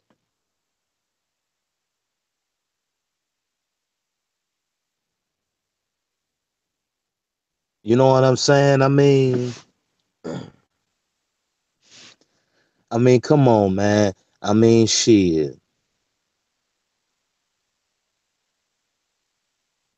Motherfuckers know what they dealing with when they fucking with Akasha, man. Come on, man. We ain't gotta sit up here and act shy to the fact. You know what I'm saying? Y'all y'all giving her information about your personal business and shit like that. I mean, what make you think, eventually, she wasn't gonna say something. Then, um, Dusty damn near about to get fired from her job because of YouTube, and that's really crazy right there. You know what I'm saying? You can never love this YouTube shit that much to where you calling off of work and having people taking your shifts and all this other type of silly shit. I mean, you can never love this shit like that to be risking getting fired from your job. You know what I'm saying? So, it was a lot of shit that, Akasha brought to the table. I mean, hey, Dusty can't be mad, like she said, you know, she had a red target on her from the beginning when she started doing bullshit. You know what I'm saying? And I mean, what you do comes back to haunt you, you know? I mean, I'm pretty sure Dusty kicking back right now. I bet you she wouldn't have never seen this shit coming. But it came. So you gotta watch how you treat people and different shit like that. And they go back to that live stream of mine where she was on it, laughing and giggling and having a good time. So y'all mean to tell me, Dusty, all she had to do was come and holler at me and you, bro, if she was feeling some type of way about JT. You know what I'm saying? I mean, there was times we chopped it up with her as a whole, but then there was other times when her and JT chopped it up amongst themselves. So shit, D, me and you can't vouch for conversations and situations that occurred when we wasn't present, we can only vouch for shit that was present when we was present. And then for her to go and do that video and bitch niggas, fuck niggas, and you know, for her to accuse JT of the shit she did, and it pissed me off because she put me in the same sentence with that shit. You know, you claim JT a stalker, you claim that he was a creep.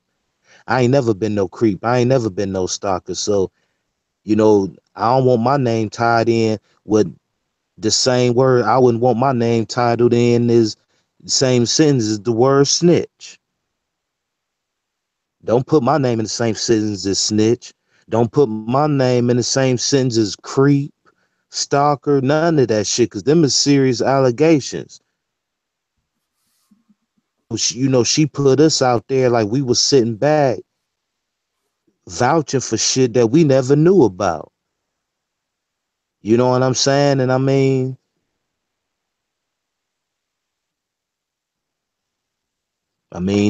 you know, Dusty got to lick her wounds now.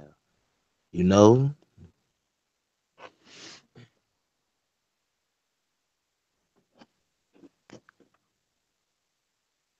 No doubt, no doubt. No doubt, no doubt. Terren, what's up, bro? What's going on? How are you? I'm good, bro. Uh, um, I was talking a little bit in the chat when we was talking about the whole Michael Vick thing, and this is more in a response to Original Man 81 because that's who I was talking to about it, and he had brought up about Michael Vick uh, getting into the Hall of Fame for his college, not for the NFL, but for his college at V Tech. And I said there was more to that that actually came out yesterday that a lot of people didn't know about. And he said he wanted me to tell him about it. I was going to type it in the chat, but it was a lot of information to type in. And I knew a lot of people didn't want to read that whole narrative. So basically, what happened was, well, first off, let me just start at like the beginning. As we all know, Michael Vick came out and said what he said about Colin Kaepernick having to clean up his image and, you know, look more presentable to hopefully get back in the good graces of the NFL. And then what a lot of people don't know is that last month in June, his dad got busted in a 3.5-year ongoing heroin distribution ring. what? Yes. Last Yes. month on June 12th, his dad was busted on a 3.5-year heroin distribution ring, him and a few other people. But they pointed his dad out because of who his dad is. Now, if you look at his dad's mugshot, what does he look like? Clean face, low cut. Now, we also know that with the whole dogfighting situation, not only did Michael Vick get arrested, but his cousin got arrested because it happened on his property. How did his cousin look? Low cut, clean face. Now, isn't that the same thing that Michael Vick said needed to happen for Colin Kaepernick in order for him to have a good image? Now, we all know that he got that intern position for the Chiefs because it wasn't really like I would say a true coaching position. They said it was an intern position. Now, we all know that he's supposed to be getting this Hall of Fame honor for his school. Did you know that between two petitions, they garnered 100,000 signatures for him not to get that honor because of the dogfighting situation? And by they, you already know who I'm talking about. This happened way back in, what was it, 08, I believe it was. I tell you, white people know how to hold a grudge like no other. Look at how they still talk about O.J. Simpson. I said they don't forget. If you go on to Michael Vick's Instagram page, it was a picture of him and his wife. And I saw comments that were saying, I hope you don't kill her like you kill those dogs. Don't sleep with him because he's a dog killer. He might kill you. I've seen comments like that. And these weren't coming from troll accounts. These were coming from actual people with hundreds of followers. So I said he can do all of that. But I said, them white people are not going to forgive or forget of what he did. You know, they have a sentimental value to their dogs. Hell, they are the ones that practice bestiality to a T. So you know that they have a special place in their heart for their pets, especially when it comes to those dogs.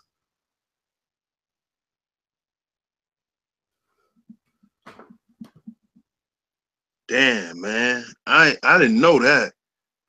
I didn't know that. For real. I didn't know that. Thanks for filling us in on that, bro. For looking out on that information.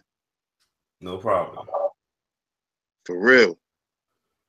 Cause that brings context to what we was trying to talk about, based on the situation. So, good looking on that, for real. Hey yo, T Rain. What's going on? You know, I was chopping it up with D. We was, going back and forth about a week and a half ago about, Marvel comics. We was talking about Transformers and, Thor and different stuff. Run that past him, explain again your video about Black Panther and where he come from, and the economics that the island where he had come from. Explain that, bro, because that was interesting. Okay, I'm gonna try to do it the best that I could, or at least the shortened version, because that could take hours to explain. But basically, Black Panther's character comes from a fictional country in Africa called Wakanda, which is the most advanced technological establishment in the world. And Black Panther, he actually is more wealthier than Tony Stark, who was Iron Man, and Bruce Wayne, of course, Batman. As a matter of fact, he has amassed wealth that topples both of them. He has more wealth than both of them combined. He is the richest comic book character, whether it is Marvel or DC. They basically gain their wealth off of something called vibranium, which, if you are familiar with Captain America, his shield is made of that material, which is why it's so powerful. And Black Panther's suit is made of that. That's why if you saw the movie Captain America Civil War, when they were shooting at him, the bullets just ricocheted off of his suit with no problem. So his suit is made completely of that material, which makes their country very, very wealthy. And their world is secluded off of the map. So no one knows what Wakanda looks like. They think Wakanda is a third world nation until they go inside it and realize that it's its own utopia. So they think that Wakanda is probably in some kind of exotic place, not realizing it's in Africa. And I like how they bring the realism into it, because, for years they always said that Africa was this place that was dirt poor. There was nothing but mud huts. And I like how they're bringing that into this world, because Wakanda is basically shielded off from the world. As a matter of fact, when they were doing the panel at the Comic-Con last week, Lupita Nyong'o, who was actually the love interest in the movie version that's coming out next year, she had said something that really, really stuck out to me. I'm going to see if I can find that quote, because that was very interesting what she said. Let me see if I can find it.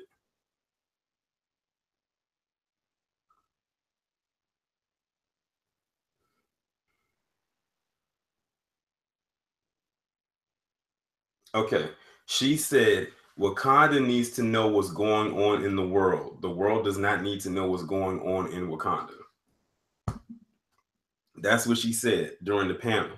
So basically, everyone thinks that they know what that world looks like based off of stuff that they heard about Africa, not realizing that it's more advanced than any other place in the world. Think of it like this. Think of how like places like China or Japan seems to be light years ahead of America. That's how Wakanda is to the rest of the world. They're more advanced than, they are already like 10 years into the future. Like, they are light years ahead of us. What we have right now, they've had 10 years ago. but the outside world looking in does not know that. And what's even more interesting is the sister to Black Panther, who was the princess, she actually is the developer of the weapons that are used there. So I thought it was very interesting that instead of having a man create the weapons, that they have the woman who is of royalty build the weapons. And not only that, but she's a warrior too. And what I thought was also interesting is that his bodyguards are all women. That is very similar to how Gaddafi was. You know, he had an all-female bodyguard brigade, just like Black Panther does. So it's amazing how there's a lot more that's into it, but that's pretty much a little summary of it right there. And if the movie goes by the comic, oh, this will probably be one of the biggest comic book movies that has ever been released, period.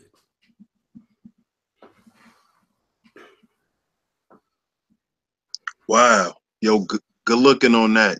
Yo, thanks, boss. That was very interesting. And I wanted to see the movie, but now I really want to see it more because of the symbolism. You know, a lot of those Marvel movies has a lot of symbolism in them.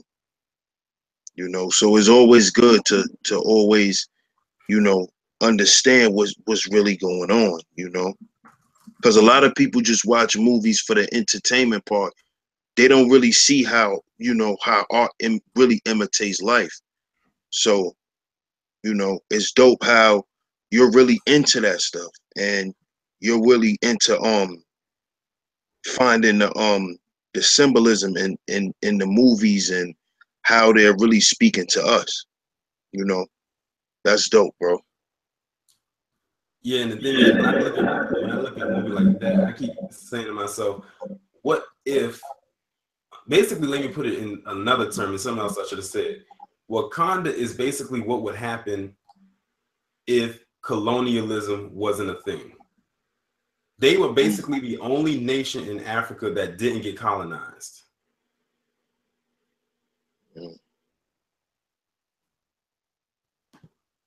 Damn. So they were basically free. Exactly. Mm. That's interesting, man. Everybody should definitely go see Black Panther. That's for sure. Word up. But yeah, man, good looking for coming through, man. I'm glad you know you want to come through and explain that, you know. Oh, no problem. I can talk about that all day. Yeah, good looking, man. Good looking on that for coming through and you know, breaking that shit down for us. But yo, T Duck, man, give me your opinion on the question I asked boss, man. I know you probably a little biased, but I don't give a fuck. Oh no, I ain't biased at all, bro. It was wild. Like I didn't know. I used to make comments like "scissor gang" and people need to come out the closet. I didn't know it was that deep though. But I mean, it is what it is. And as far as Suge, like I mean, I ain't really got a problem with the man per se, but he just be on some sucker shit, and it's just like it's not what you say. I mean, it's not really what you say. It's how you say it. And I mean, to be for real, like I had to sit here and have a discussion with my 6 and soon to be 5-year old. I had to tell them what a fucking escort was because he called their mother an escort twice, and I'm like, what part of the game is that? You know what I'm saying? Like, I can't. At first, it was okay. You know what I'm saying? But like having to explain to them, you know what I'm saying? Like, oh, you know, people just say things out of frustration or they trying to be funny. Because I have my kids write lines, say what you mean what you say. You get what I'm saying? So like, it's like if I ever see him, you know, I'll buy him a drink or whatever. But it's just like, yeah, he kind of jumped off that porch a little too far for whatever reason, whatever it be. Like, that's why I can't stand the fact that like it's too much simping going on. motherfuckers need to come out the closets and let it be known. Like, if I ain't never disrespecting nobody female knowingly. You get what I'm saying? Now, if you not sharing with me the fact that y'all in a relationship, then you know it might have happened. But I wouldn't continue to do it. And the second thing is that when I be flirting or whatever, as y'all see it, I just be dropping game just so people who don't have game can see what it's like and be comfortable. Like, I ain't never invited nobody to nothing except for that comment I made to Munster, but that was just because she invited me to her dick. Now, whether people want to believe that or not, that's on them. But you can look at my heart. I ain't the type of person that just jump off the porch and just attack somebody. I'm always the person that's going to retaliate. I'm an eye for eye type motherfucker. So the whole thing with him, like, I even let the first one slide, but he came back with it. And it's like, I always have my kids around me when I'm doing streams or whatever, whatnot. Like, they run around the house, they love their father. What can I do about that? Some of the content be above their head, but they ask questions. And I do my best. And if it's, you know, if I could break it down to a way they can understand it too. But, like, none of that birds and bees shit, but for the rest, like cussing and all that other stuff, what people mean, you know, I break it down to them. They not that sheltered. And they gotta know, you know, what they gotta be prepared for. But anyway, like, yeah, so with that, like, and he do a lot of sucker shit. He just like the type of nigga that if we was to go to a female house, me, you, him, and boss, and you know what I'm saying, the female ain't feeling one of us, or the females be like, your friends gotta go, but you could stay. He the type of motherfucker that'll slip us the keys and tell us to bounce.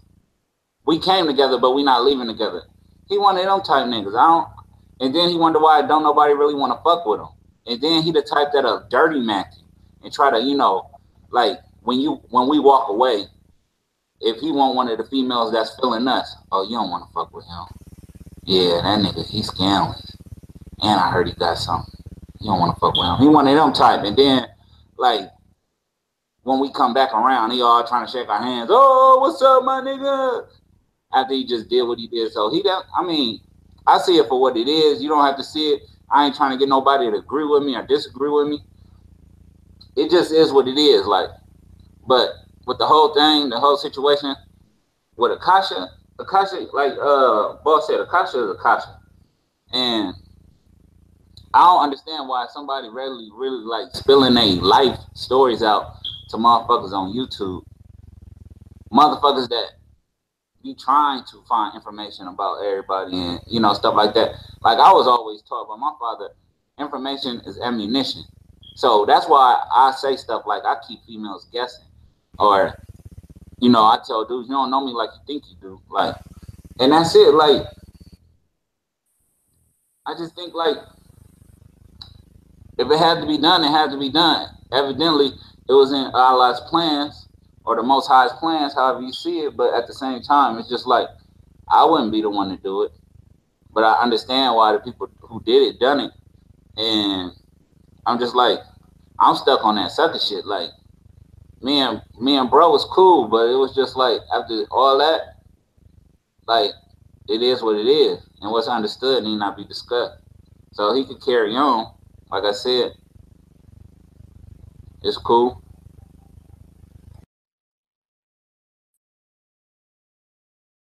No doubt, no doubt. Well, my whole thing on Akasha video, you know, I gave her credit where credit was due, man. I actually I applaud her for coming out and, you know, being candidly honest about everything. You know, because what a lot of people didn't understand was there was a lot of shit going on. You know, a lot of people was playing behind the scenes shit, and a lot of shit was being, you know, a lot of shit was being looked at wrong because the way it was being presented when people knew the truth the whole time. So I definitely commend her on that shit. You know what I'm saying? And the reason why I fuck with Suge and the way he do his shows and shit, you know what I'm saying? One, because me and him ain't never had no issue. And two, I like what he's doing because what he's doing is he's showing people the other side of the story. See, tonight, when he played that live stream with Truthfully Honest and us on there, what that should show y'all is that the shit that she tried to portray us to be, that picture she was trying to paint, it was all wrong. And that's how you know that she was being manipulated and somebody was trying to sabotage us.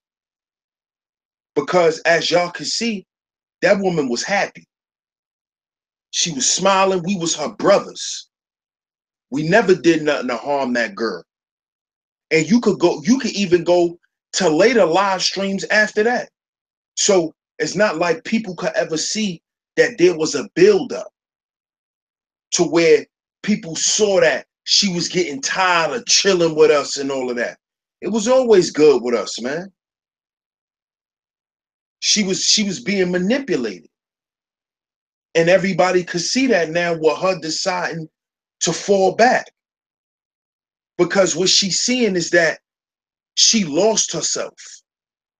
And see, she was able to be herself around us. You know what I'm saying?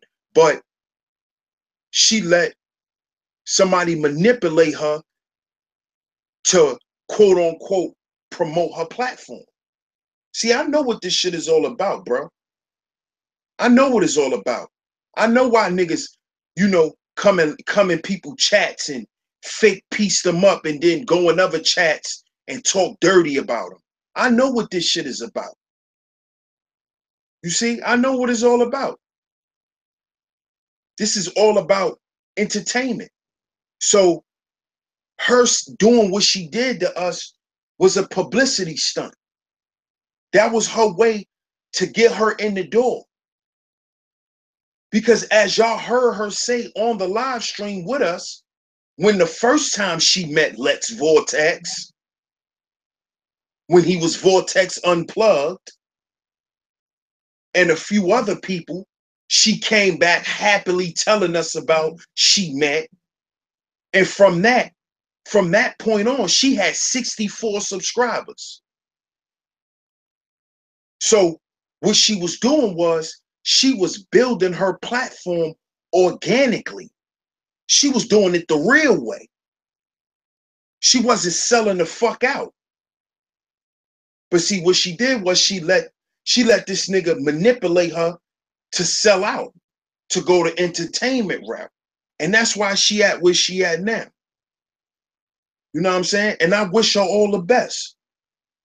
Cause now I feel like she might could get back on the right path because, you know what I'm saying, she by herself now.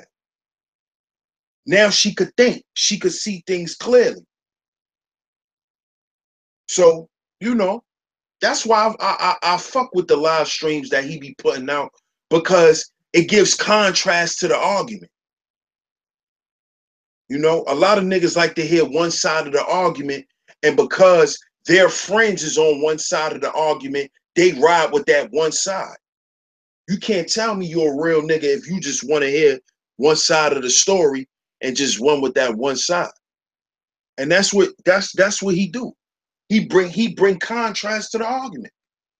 Now nobody want to hear that because at the end of the day, that's when real shit get exposed. And nobody like to hear the real shit because the real shit changes things. And that's what we got going on now. Shit is starting to change. People are starting to see people for who they really are. It's not about nobody lying. Nobody trying to make people look some type of way and we hate women and all that dumb shit. Now people know that never was the truth. Now people know everything that we said was the truth. You see? That's what motherfuckers don't want to acknowledge. That we stand up niggas. We solid. We ain't never do no foul shit. And this is facts. Now everybody see that. Now it's going to be a different story. Y'all heard how she was laughing. Y'all heard how open she was talking. Every 2-3 sentences she was laughing. Come on. But we bitch niggas and fuck niggas, right? So you laugh and chill and fall back and lay back and let your head down around bitch niggas. Come on, man. Come on, man. That woman was manipulated into doing that shit. And y'all sucker niggas need to stop doing that shit. And real niggas who call themselves real niggas need to stop okaying that shit. And stop standing next to bitch ass niggas who do that to women. Because y'all the same niggas that say y'all stand up for women, right? Then why y'all sit there and let that girl get manipulated like that? See, if she would have stayed with us, that would have never happened to her. She would have never went through this. She'd have never got so fucking drunk she fell asleep on a live stream. That would have never happened around us because we wouldn't have allowed that. Because if you could listen to her voice, she wasn't drinking when she was fucking with us. See? She was sober. See? She was sober. But she get around y'all niggas and she start drinking again. She get depressed. She get depressed and start getting drunk. You see? But when we said that the woman was an alcoholic, y'all thought we was bearing false witness. Now the woman gets so drunk and fall asleep on a live stream. Now it's like, oh shit. Come on, man. The truth will set you free. That's why I named that live stream that. And I want to touch on something else too. And I'm gonna say this directly to you too, T-Duck, because I heard when you was talking that police shit and that snitch shit. And you from the hood, my nigga. You got a lot of homies. So I'm gonna ask you this, bro. If one of your homies go to jail tomorrow and you go to the correctional facility website and look up your man to see what he locked up for, that's being a rat? I want you to answer that question, bro. Is that being a rat? Not at all. Okay, so this girl who claimed we never knew her name, obviously we knew her name. So when we typed her name in Google, it just so happens that she's been arrested for drunk driving. So because we put that out there to show people, not that she been arrested, but the fact that if we could get that type of information, obviously we know your real name. And finding out if somebody was locked up for something before, how the fuck is that being a rat? But you sat there with Chief and agreed that I'm a rat for doing that. Where the fuck is that being a rat at? That's what I want to know. I don't know her address. I don't know her children's name. I don't know none of that. Now, if I would have put that out there, that's something different. And if you've looked up a nigga in the system before, you know that that's public record. So that's not shit you got to pay for. So how's that being a rat? The thing was, I thought that y'all paid for that shit, to be honest. And next, I would say that I wouldn't say it's rap. I just say it was distasteful to put that out there on the live stream because it was like whatever y'all was going through, I felt like y'all could have fixed it and it could have been mended amongst y'all. And that's just where I stand on it. I really don't try to get involved in people's business like that. I don't think like everything is for everyone. And that's just where I stand with it. Now, if y'all didn't pay for the shit, then nah, it's not no rat shit. But I was under the guys that y'all paid for that shit. Nah, bro, that's public record, my nigga. And like I said, if you went to jail before, or if you know people in your family that been to jail before, and you could go and look them up on the correctional website, that's free. You don't have to pay for that. That's free information. So, like I said, if somebody get locked up and you go and look them up, that's public record. So that's not something I paid for. Now, whether y'all agree with that shit or not, to each his own, my nigga. But I just wanted to ask you that personally because you a nigga that me and you had real conversations before, bro. And I know you an active nigga in the community. So I definitely had to ask you about that, my nigga, because you know I definitely didn't appreciate that, especially from a dude that I had some respect for, who was doing shit in the community, my nigga. You know what I'm saying? So I definitely had to, I had to clear that up with you, my nigga. You know what I'm saying? Yeah, it's all good. You gotta understand too how people answer. If you ask a question the wrong way, you may not get the right answer, and that's all that is. And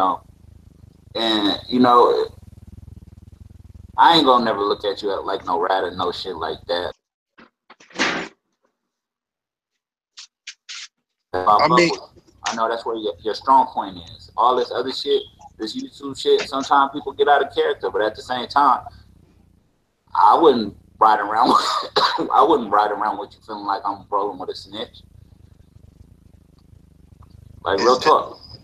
that's real. That's real. And I feel like that's something that's one thing you don't never put on somebody. You feel me? But like I said, man, that whole thing was to show the people that we know her. And everything we said about her was true. And now everybody see that. So now everybody can move on and just do what they do. And that's why, I wanted to end the show like this, just to get some clarity on some things and just to get y'all to get y'all perspectives on it. You know what I'm saying? Now, JT, I ain't asked you your perspective, bro, because I know you didn't watch nothing. So you might need to go back and watch Suge live streams and catch up on what's been going on, bro, because you've been out the loop, my nigga. Well, I watched Akasha stuff yesterday. I watched a live stream, and it was very telling. You Right. know, so the certain things had surprised me. No, it's like this. When you keep on if you keep on doing dirt to people, don't never think that it's gonna come back to you. It ain't gonna come back, like I always let people know. It ain't gonna come back when you want to. It's gonna come back when it needs to. And I also heard, truthfully, her last thing when she wanted to take a break or something. And for me, I hope she get the help, especially for her daughter's sake. But for me, that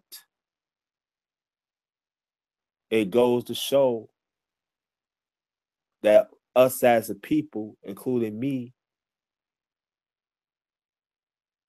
before, there's always two sides of every story. It's an easy cliche, but it's true. And like I'm copying what you're saying, we be telling the truth for the longest. But the sad thing about it, there are some people who've been down with truthfully, and at the same time, you still want to deal with us. As for me personally, I didn't fucking like it. Y'all knew the truth was going on, but you're still, feeding the fire. You're still dealing with the demon. and y'all was taking laughter at us for a minute. And I'm talking about them sips. Fucking shame on y'all.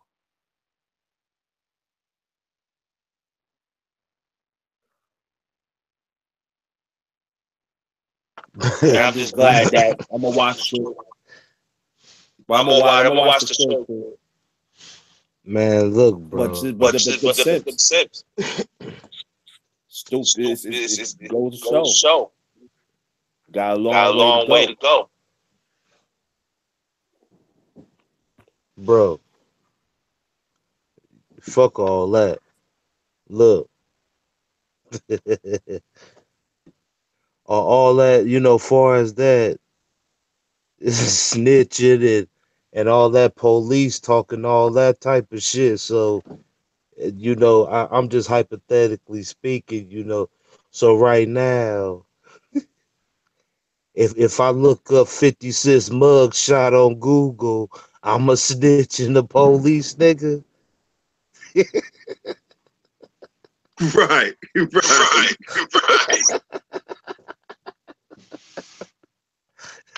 So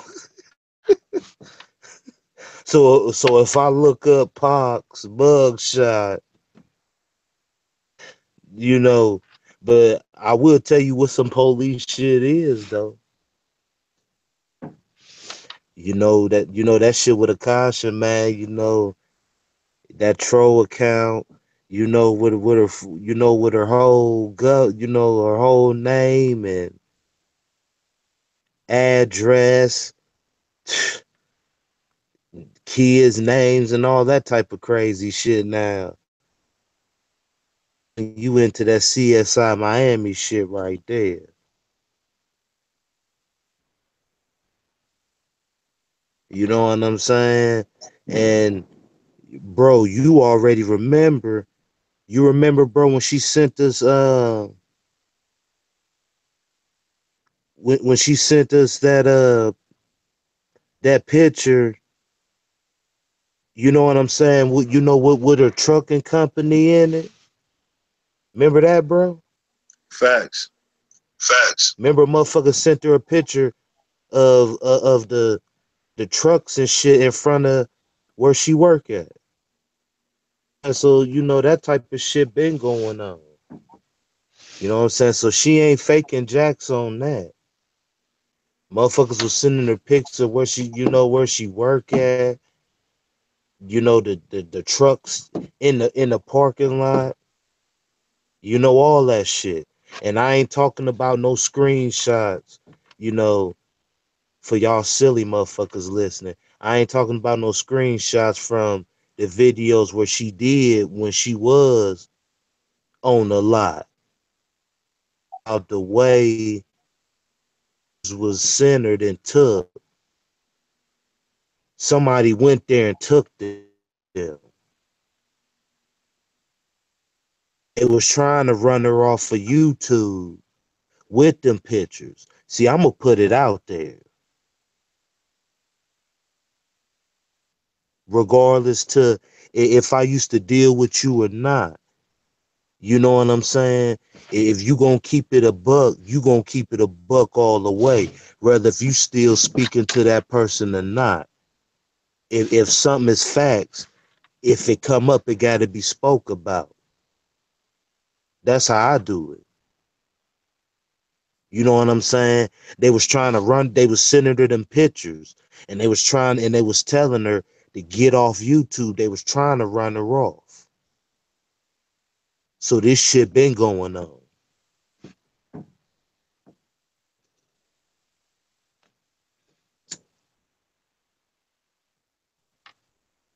Facts, bro. Hey, that's deep right there. But when you fucking with weirdos, that's what's gonna happen. That's what I'm saying. That's the people. That's what I'm saying. That's the avoid. And it's like motherfuckers like us get caught up in it because we not even used to dealing with motherfuckers like that. You know what I'm saying? And then we gonna handle the shit the wrong way, and then we look like the bad guys because we doing what we know. And it's just like another situation that I just remember about that. suck ass nigga should. He gonna send my wife a motherfucking. He play too fucking much. You know what I'm saying? And he gonna send her the link to his fucking panel. You know what I'm saying? That's just like I don't know. I don't play those games, and it's cool. I understand. It may be funny and shit, but you know what can make you laugh and also make you cry. And it's just like to me, like in a real life situation, I see that as him basically like cuffing my wife's ass and trying to kiss on her neck in front of me, and I expect everything to be sweet. Like, come on, man! Like, don't let this YouTube shit get to your head. Don't let these simple-minded hoes gas you up, and don't think you could push somebody in front of me that could make me stop from trying to get to you if I wanted to take it there.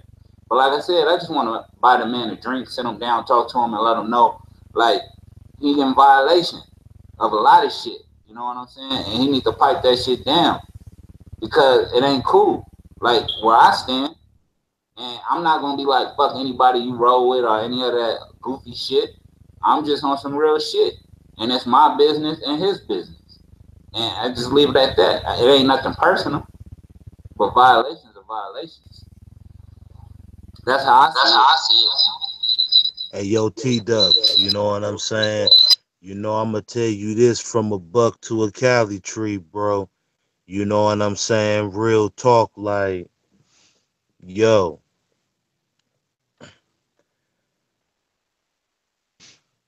man, bro, you kind of opened up this shit for yourself, bro. You why? You know what I'm saying? You on YouTube, you got a platform. Your wifey got a platform. You know what I'm saying? Everybody know that y'all together, right?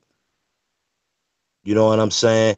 I mean, bro, you do be in the chats and you know you be chopping it up with the, you know, with the ladies and stuff too, bro. And you know you be doing your thing and stuff too, bro. And you know a lot of guys on here know that that's your wifey, bro. And I mean, you gotta expect some type of shit like that gonna happen, bro. Saying, I mean, you know, look at the way you walk. You know what I'm saying, bro? I mean, everybody know that that's your wifey, men and women. You know what I'm saying? So when you in the chat and you know you saying you on your smooth B shit, you know, with the women, and you know your wifey see it. You know what I'm saying? And you know he hit her with the hangout. I mean,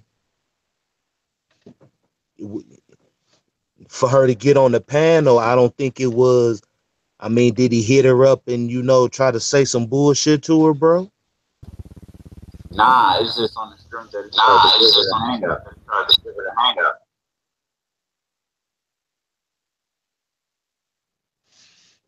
But I'm saying though, bro, like, okay, if she would have got on the panel, I mean, everybody would have seen it. It wasn't like they was.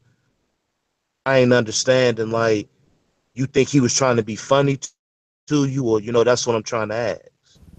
Yeah, it's some whole. It's some whole. He said like I'm gonna block you and I'm gonna give her the link. I'm trying to do it on some whole shit.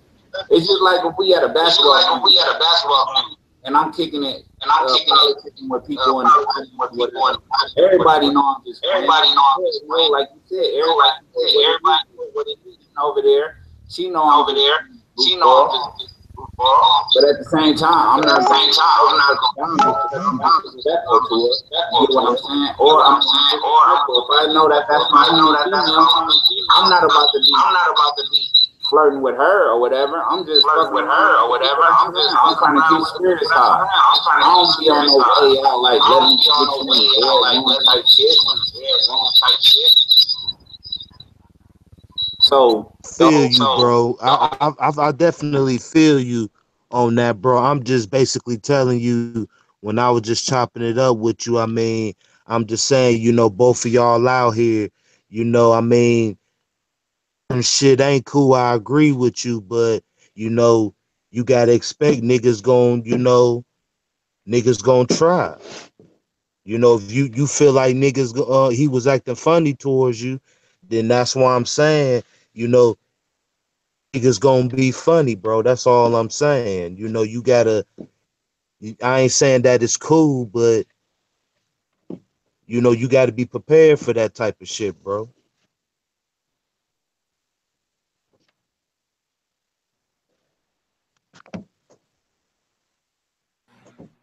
What's up? What's up, Pete? What's up? What's up, Pete? What's So what's going up, on, man? You know I'm still mad at you, right? I'm working on this PowerPoint. Where my mind and my heart at. Salute, man. Salute, man. Y'all definitely go. You know, the presentation is today. I'm gonna do a little video later. Promoting my brother again, and I'm gonna put the he gonna do live. He said he gonna live stream it, so we could all watch and we could donate to the brother. But support Israel Doctrine, man. He's a good brother. He's working. He's righteous. You know, he got a good heart, man, and I think he doing it for the people. He was charging the people. The people complained, so he made it for free. I mean, what more can we ask for, man? So Let's let's be definitely particular. support OG, man. I was having a debate with LeBron G. Conscious, and the Christian apologetic community started complaining. The Hebrew Israelites never said nothing, or the Israelites never said nothing. They had no problem, because they're gonna support, aka they own me. And that's even the Hebrew Israelites that I have it out with all the time and don't agree with my stance, because they ain't really got no love for the Christian apologetic community right now. So, it was some great marketing plan. But some of them over there, you know, they get money, using the word of God, and they couldn't see LeBron not getting any money big time off of it, and the Israelite getting some money big time off of it. So I was like, whatever the people give me, I'll be straight. I ain't gonna charge nobody. But they kept, coming sideways. And LeBron, me and him got history, so he wanted to talk about, he ain't trying to compete with Sarnetta and start bringing Sarnetta up a lot. So that's when I said, okay, I just most definitely throw you off the thing and do it myself and do it free. I'm still gonna keep it free. I could have charged, but yeah, I'm still keep it free, and I'm gonna do it just me and some hometown people. But it's people out here making money, whether it be through their AdSense, or if they take the stuff down, say they did a show, they take it down and sell it for a couple of dollars. That's a bootleg type deal on the street or something, or even put it up on another website or something where they charge $1 or $2 for you to watch it. And if you pay just $1 to watch any of our stuff, that's more than us getting AdSense most of the time. Because you get 5 people watching it for $1, I mean, you just made $5 off of it. It's hard to hell to get that off of YouTube with AdSense sometimes. You damn near gotta go 2,000-3,000. So, the economics of the community is something we really need to deal with.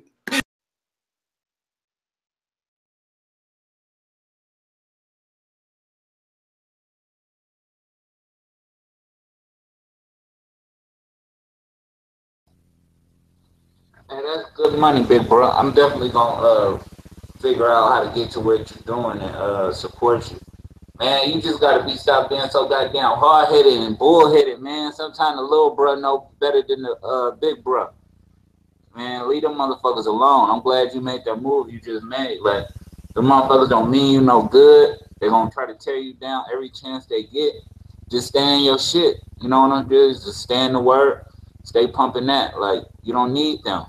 No, You're not gonna be able to reach them weirdos. That's a box. one of the things I've been doing lately, and people haven't really realized it, and it boils down to the conversation I'm having. I was gonna hold that conversation for a while, get other evidence and stuff to really deal with it, which I probably do a part two.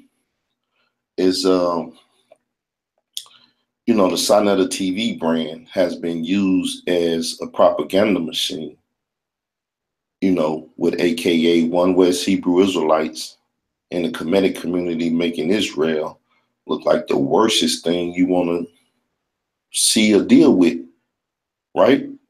So they done did it for the government, they did it for their own personal gain, and they done did it to the detriment of the community or the Hebrew Israelite community. So when I say profiling, the profile of a Hebrew Israelite is Tazariot, basically. And a couple more that have made their way on Sinetta and been allowed to, be used as propaganda. When you have people talking about the Hebrew Israelites, which a good majority of them follow the One West doctrine, don't like African people, that is a divisional tool to keep them paid and to keep blacks from coming together. So, like, most people don't know me to be the one that brought Dr. Mayana in the community by agreeing to debate with her. We had a debate in Atlanta, and it was about that. Is the God of the Bible a friend or enemy was the title, but it was a friend or enemy to the African people. So I showed what God called Egypt his people. I showed where if Egypt is righteous, he'll accept their righteousness, and if Israel is wicked, he gonna treat them as if they not Israel. So it's about righteousness and wickedness with him. So I tried to diffuse this whole Kemetic Hebrew thing. If I would have diffused it with that debate, which they basically destroyed and hid away, some people got it. I know they do, but they basically hid that debate away, that information away. That's how they got the Kemet on trial. And as you see the historical aspect, they're trying to come back with a Kemet on trial too now. If they don't get the Kemet on trial too, they at least want the polite and Tazariot, because to deal with the Hebrew Israelite community, most of them gonna come together as a whole and champion a group of people or individual that's going against Kemet, aka defending the Bible. But you notice if you're going against Kemet, you're not defending the Bible. And that's where they got caught up the last time. They could have went with love, peace, and salvation, and God just want Egypt to do righteous things too, as he want any people to do righteous things. For that, you don't kill your brother or kill your neighbor, lie on your neighbor, commit adultery with your neighbor's wife or whatever. You don't cross his borders and do things, in his lot, in his field, and you treat them as you want to be treated. Now, in the black community, that should be our anthem. Love thy neighbor as thyself. But that's not our anthem, because you can't love the Hamite. Ain't no love for the Edomite at all, because that's most definitely the other side. They ain't even the same pigmentation as Israel. So this thing is about profiling Israel, stalking Israel. As Black News 102 and Sonetta Studios and stuff, then profile the Israelite and what he is and what he ain't, and how you should deal with him and how you shouldn't, how you should claim that their Bible was plagiarized and everything. All the talking points come from that platform.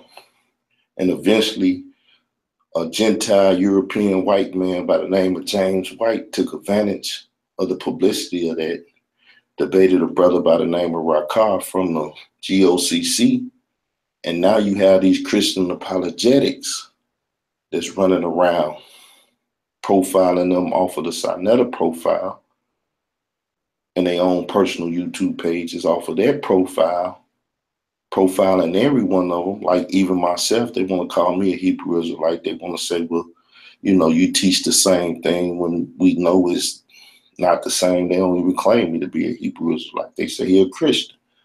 So now they're running around profiling people and stalking them, trying to get money, because every time you look around, they got Hebrew Israelite in their title or in their conversation.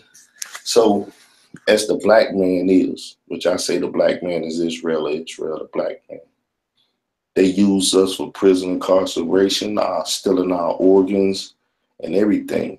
We're the economic system. We're the battery in the matrix. But nobody want to recognize us for who we are and what we are and how we play a pivotal role in how society goes. So now when you deal with cyberspace, where we can basically go into space, not literally up there where the stars said, but we could come into this cyberspace and boldly go where no man has ever gone before. We got to deal with a cyber culture. And all of what we doing and participating here with this observation and participation that goes on the internet in this cyber world, we creating a culture that's detrimental to ourselves and profile us as ignorant people that love to basically do the Django, or not Django, but, you know, the dancing clown, you know, J-Bo stuff. You know, I ain't OJ. I mean, I ain't black. I'm just OJ. So it is what it is, man. It's, you know, our culture and society and the physical as well as the digital is detrimental to us now. We're being profiled and stalked for the economic, capitalistic game of white men, black men, and whoever would extort us right now or exploit us.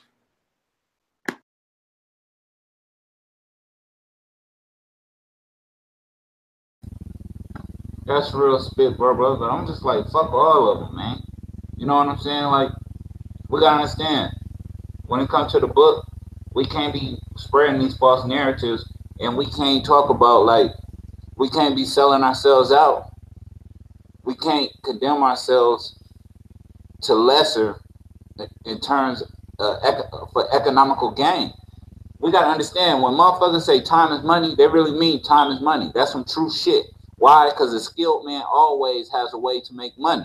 Because people gonna pay you on your skill for your time. It's as simple as that. We sitting here trying to find a quick way to make a buck when really we should be honing in our skills. Because them skills could allow us to travel abroad if necessary to get that paper.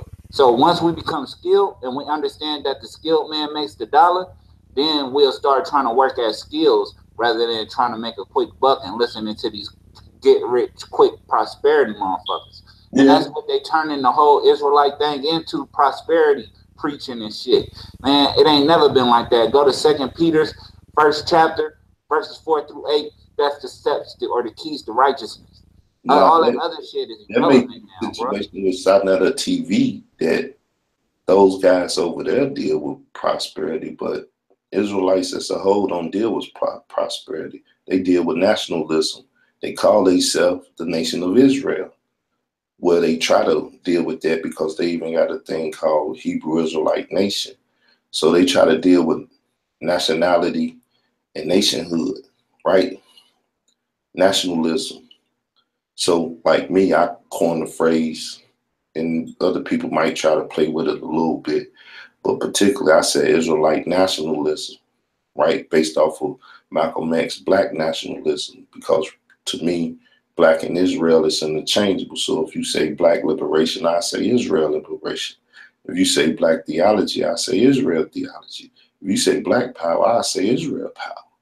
That's how I look at it. But I could use the term black because it is a more agreeable term. So like the platform in which I'm launching this on is the platform I created to deal with all black everything, which is black intelligentsia.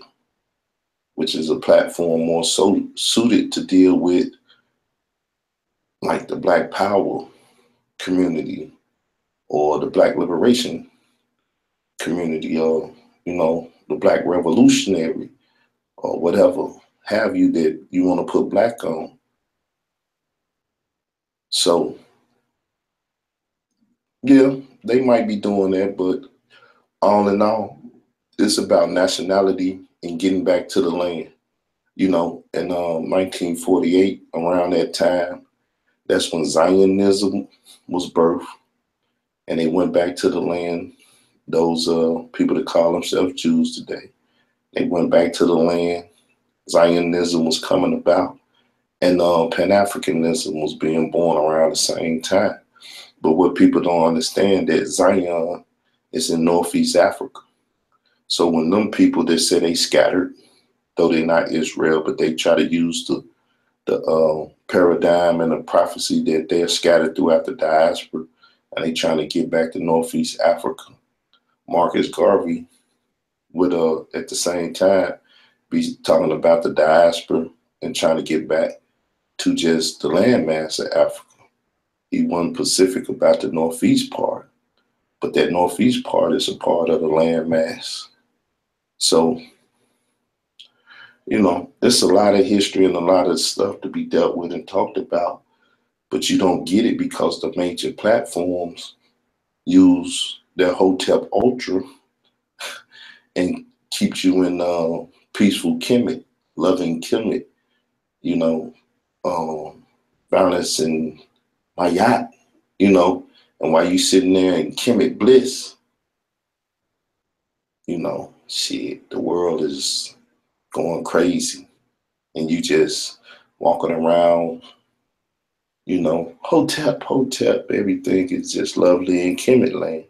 But then you got Kemites that's robbing, stealing, scamming, and doing all this, but they're just fine in Hotep Ultra.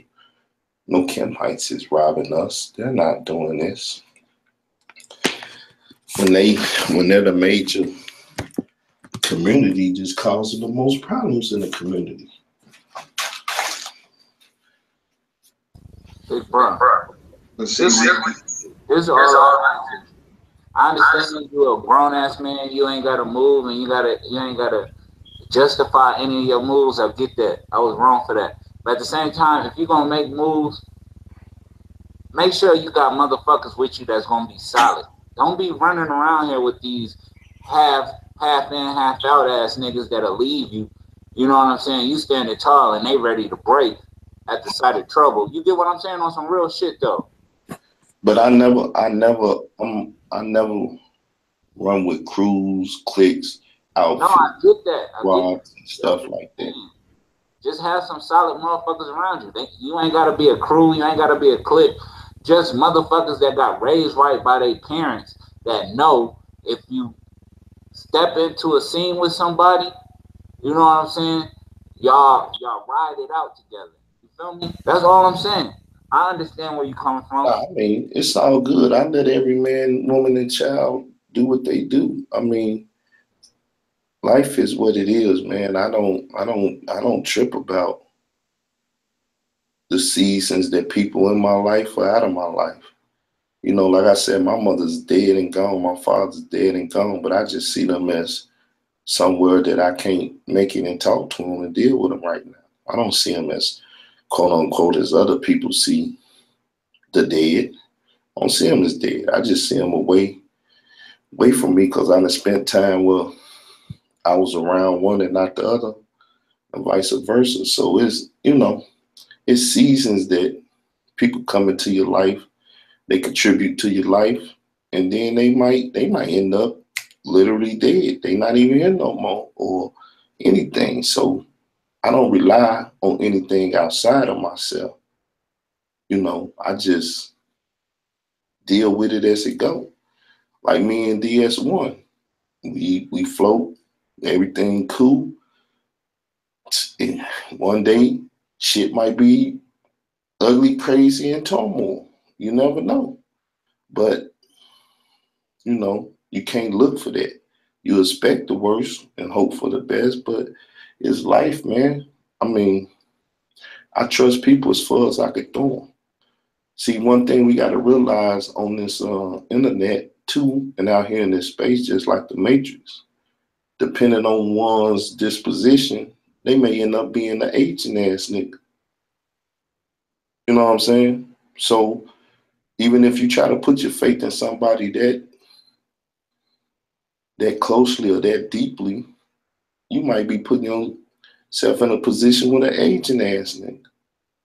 So, you know, it's always a Donnie Brasco around the corner or whatever.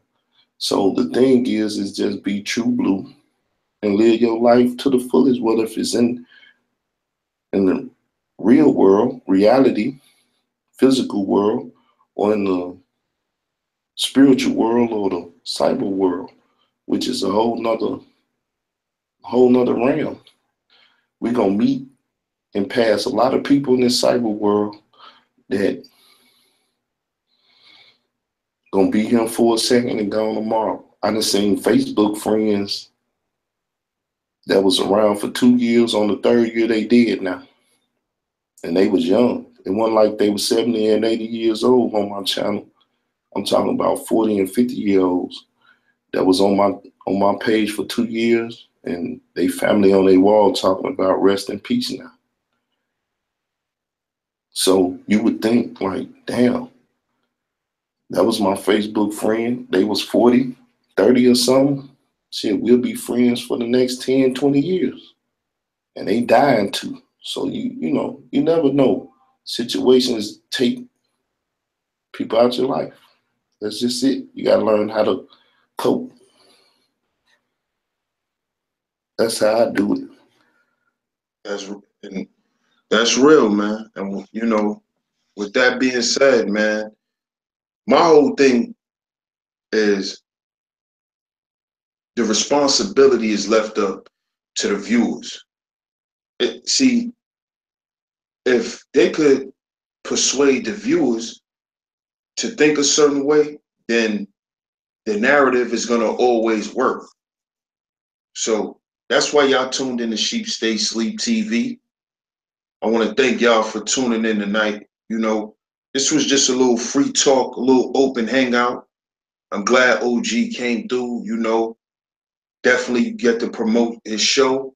It will be on tomorrow. Let them know what time, OG, and how they could tune into the live stream and all that. 6 o'clock on Israel Doctrine Reloaded. So that's youtube.com/Israel Doctrine Reloaded. It'll be Mikael up in Israel. He'll be dealing with the apologetic community a little bit, unapologetically Israel. And the title of my lecture is Cyber Profiling and Stalking of the Israelite Male. Like I said, I'm going to be somewhat an example in there. I don't know how much I'm going to put in there. My example is simple, though. Anybody that know me, I've been in the community before, know that Michael Edwards has been stalking me. He got a video up currently of me where I did today and put 2 quarters in my nose. But I did all that just to show once again so people can see that there's people out there that don't have nothing in life but to follow people around, look on their YouTube and try to find out, you know, a little segment, a little, you know, whether if it's audio or video, where they can find you having something on your lip or something in your nose or whatever they can find that they could try to exploit of your physical makeup, you know, and sound bites if you say something. And so the guy's basically been a mercenary for the Hebrew war machine in the black media and the House of Consciousness, particularly Sinetta and Polite. And even when Sinetta get into it, you could tell who he into it if you don't even watch his channel. If you just go over to Michael Edwards' channel and look, you'll see, oh, he's attacking Umar right now. Sinetta having a problem with Umar. Oh, he attacking Red Pill. right now. Sinetta must got a problem with Red Pill. Oh, he attacking Poppy or, Tariq Noel. I guess he got a problem with Poppy or Tariq Noel. Whoever he's attacking, you best believe Sinetta got a problem with him. Because if not, Sinetta would tell him, look, Michael, stop doing that. You know what I'm saying? Lex Lee Vortex, I think he's still an arm of that, right? There's a lot of trolls in different area codes. Or as, what's his name? The same that chorus, Nate Dogg said, there's a lot of holes in different area codes. I remixed it, trolls in different area codes, but they equivalent. I love a lot of hoe ass niggas in different area codes that, is allowing people to use them to keep up bullshit in the community, bullshit in the culture. What we dealing with now is a cyber culture. And niggas always had the most fucked up culture with no laws, statutes, rules, regulations, and principles and shit to stand on. It's just a wild, wild fucking west with niggas. They just out here shooting at each other, doing crazy shit. And that's why I'm addressing what I'm addressing tomorrow. So tune in. Israel Doctrine Reloaded.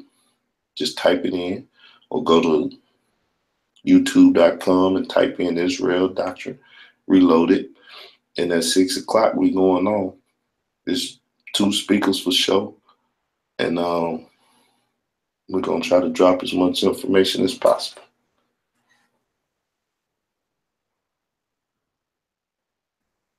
No doubt, OG.